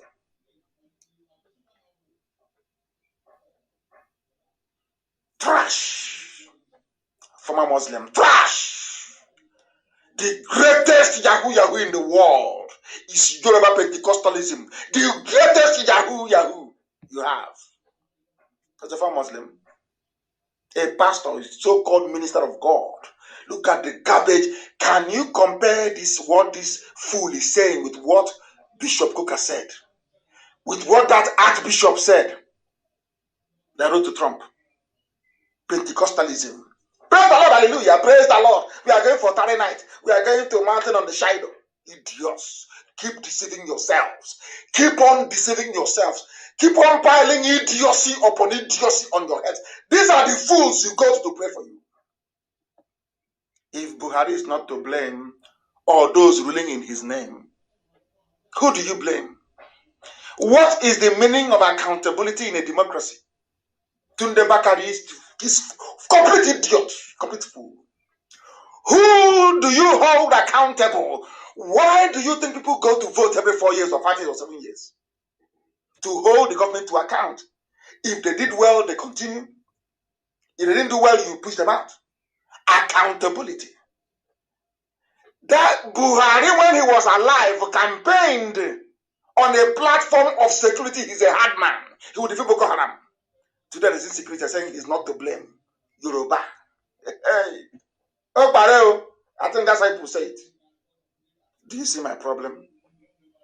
How can this man come from the same race that produced Fela, that produced Gani Fan? How can this ardent criminal, this man is a full frontal scammer, full one, from Islam to Christianity to make money. And here he's talking rubbish.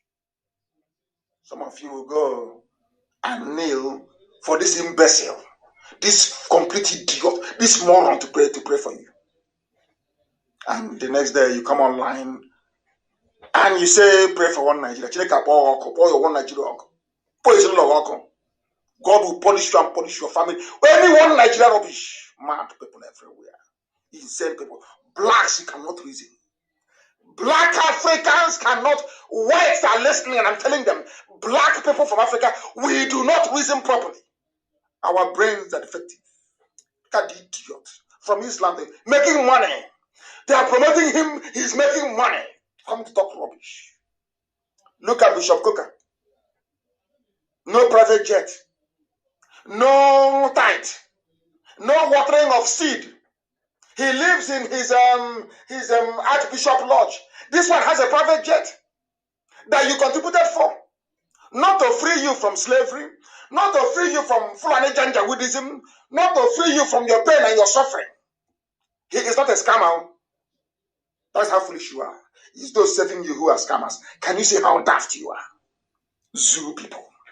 You people make me sick. Nigerians, they make me... When I see them want to vomit, they make me sick.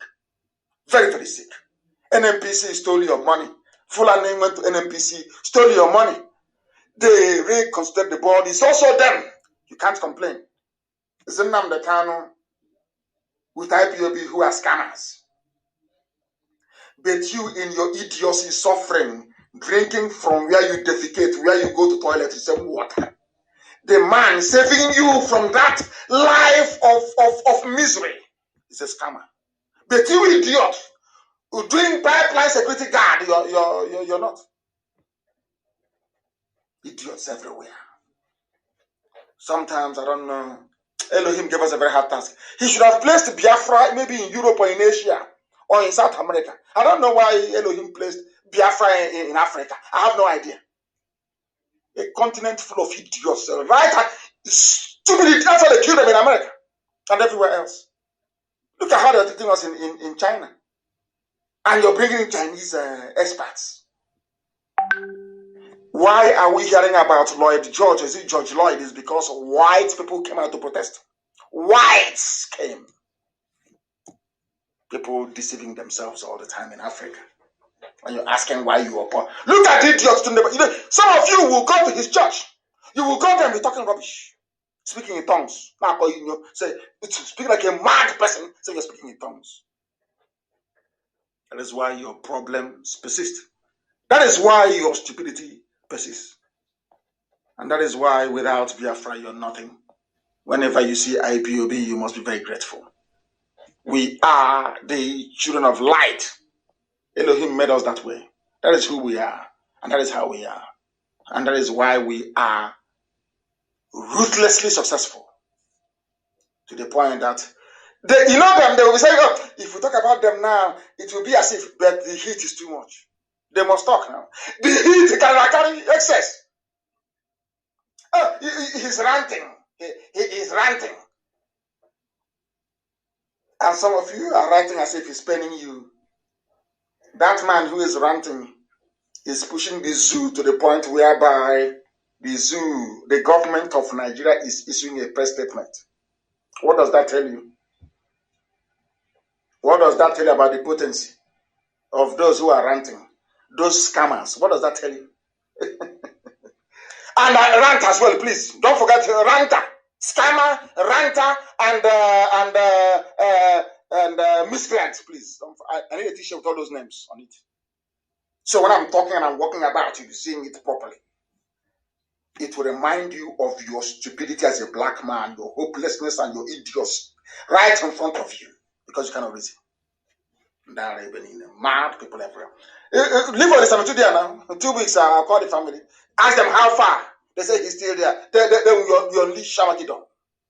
And you see what it feels like. You are playing with us. We are Biafrans, so we don't want anything to do with your Nigeria. Take your Nigerian to hell with you. We don't need it. We don't want it.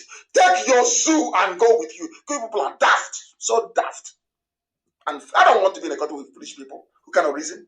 In Biafra land, if you go and withdraw money, the fight won't even happen. In Biafra land, do you know what it's going to look like? Every contract above the value of $150,000 equivalent in Biafran currency will be subject to a journal publication. You know what that means? It will be advertised publicly for people to tender for it. And every hearing about a public works program tender will be held in public. We have it now. That's why we went to school. We have everything up here. Once we unleash it, everything about way. Once we unleash our process to freedom, I'm telling you, Hausa will be writing me and begging to join Biafra. Write today's date down. Hausa will beg me to join Biafra. We're going to build something that will make the whole world to marvel. That the world may know that there are intelligent people who are black in Africa. That's what we want to do. Next time you will know. The thing, we're not age mates, we are not in the same league. Biafrans and Fulani, we are not in the same league. Not at all. 21st century. You're still moving cattle from place to place, looking for water, looking for grass. You're not ashamed. You go to world council, you go to meetings with people all over the world.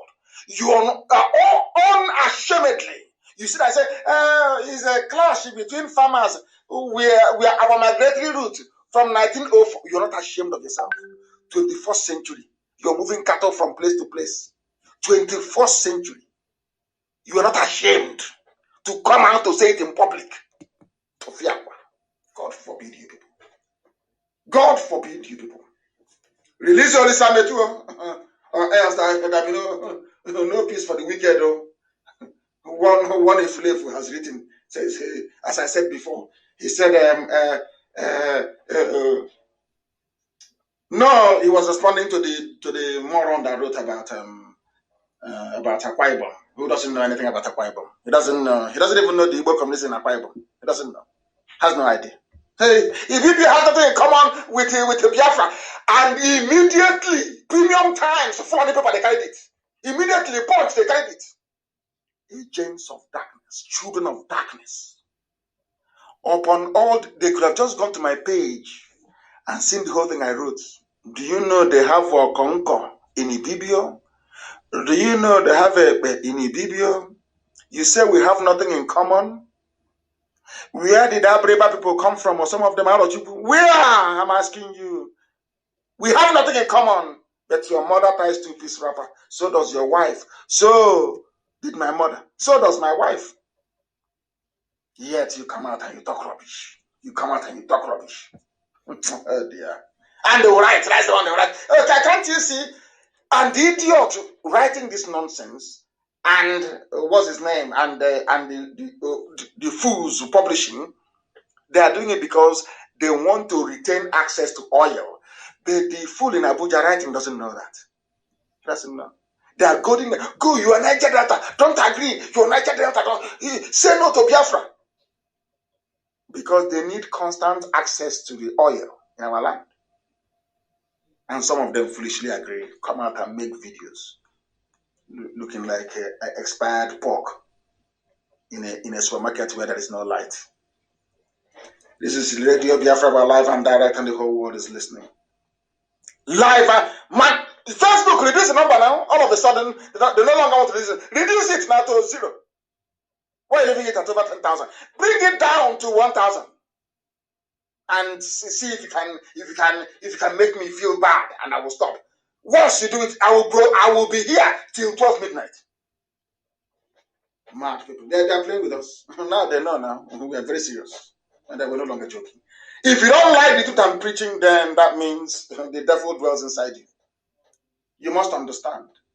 If your hands are clean, then believe you me, you have absolutely nothing to be afraid of. We are here to release everybody from bondage. I said everybody, even some Fulani, we are here to save everybody. Everybody. We are not leaving anyone behind. Everyone must be free. Kanuri, you will be free. Bachama, you will be free. Jukun, everybody will be free. You decide what you want to do. If you want to go and become a country with people from Kanuri, you vote, you go and join them. After all, Alaska is in Canada, very close to Russia, but they're part of USA. Why can't people understand? Yoruba, be on your own. If you want to form an alliance with the people from Adamawa, you form with them. Let people decide. Let the people. That is the essence of democracy. Allow the people to decide. That's all.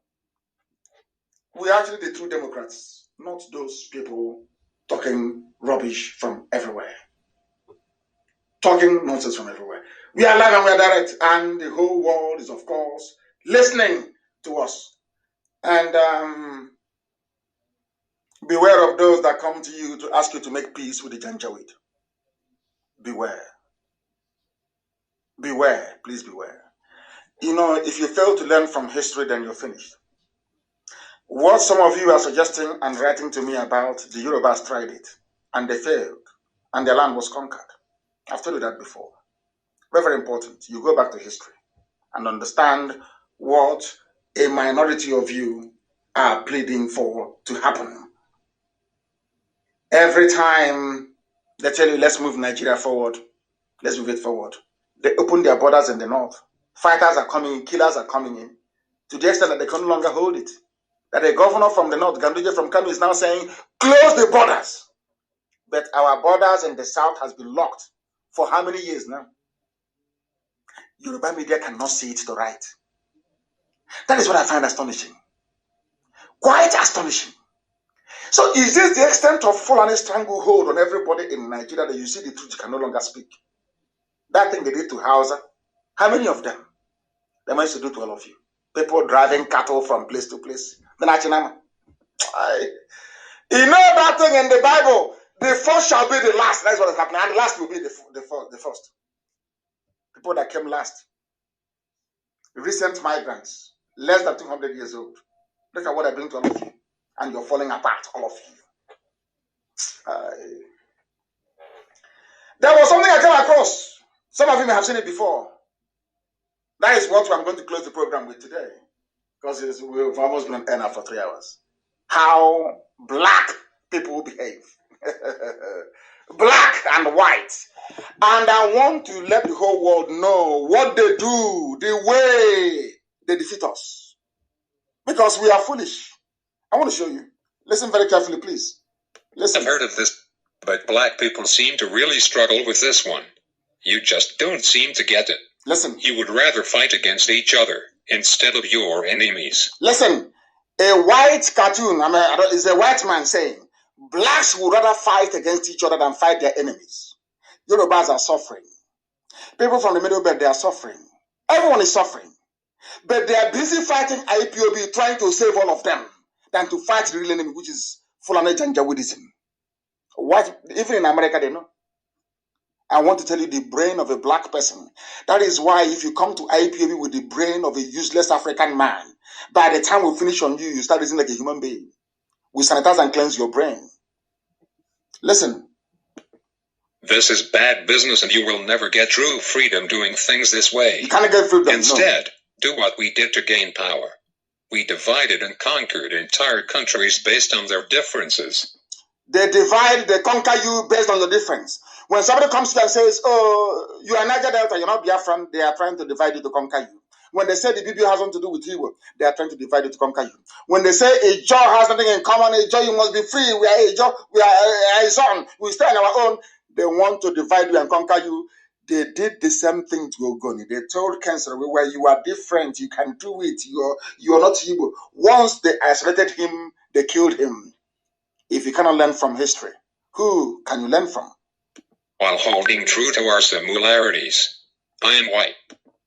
They hold, this is the template of the Fulani. They hold closely those they are tied with. That's why they used to call themselves Hausa Fulani until we broke that nonsense. And tell them you're Fulani, you're different from Hausa. Hausa people are good people. Fulani, you are not. Did you hear what the white man said? We hold on to what makes us similar, but we accentuate what divides you. And that is what IPOB is battling. We want to stop them from dividing us because together we are stronger, together we are one. Not that one may rule over the other. No, we go back to the mosaic structure we had before. Be on your own. Take care of your land and the resources within it. That is all. Who can argue with that? Only fools. But fortunately for us, we are IPOB and we are not. And I must thank you very much this very evening for having listened to this very 3-hour rendition of Radio Biafra. I'll call it a special program. I thank all of you for listening this very evening. And also, maybe those at Facebook this evening, maybe they're sleeping. maybe they're not Yorubas, they're sleeping. I must proclaim unequivocally, without fear nor favor, and assuredly, as one who worships the Most High, that Biafra is our religion. Even our enemies know, they know this as well. And here on Radio Biafra is where we worship, because Elohim Chukwu Okike Abiama pụrụ ime ihe niile is our God. And from me, from here, with all the love in my heart, to all of you, both friends and foes alike, I say good evening.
Igbo kwezuonu anyị bụ ofu nnụnụ. Igbo kwezuonu anyị bụ ofu nnụnụ. Igbo niile kwezuonu anyị bụ ofu.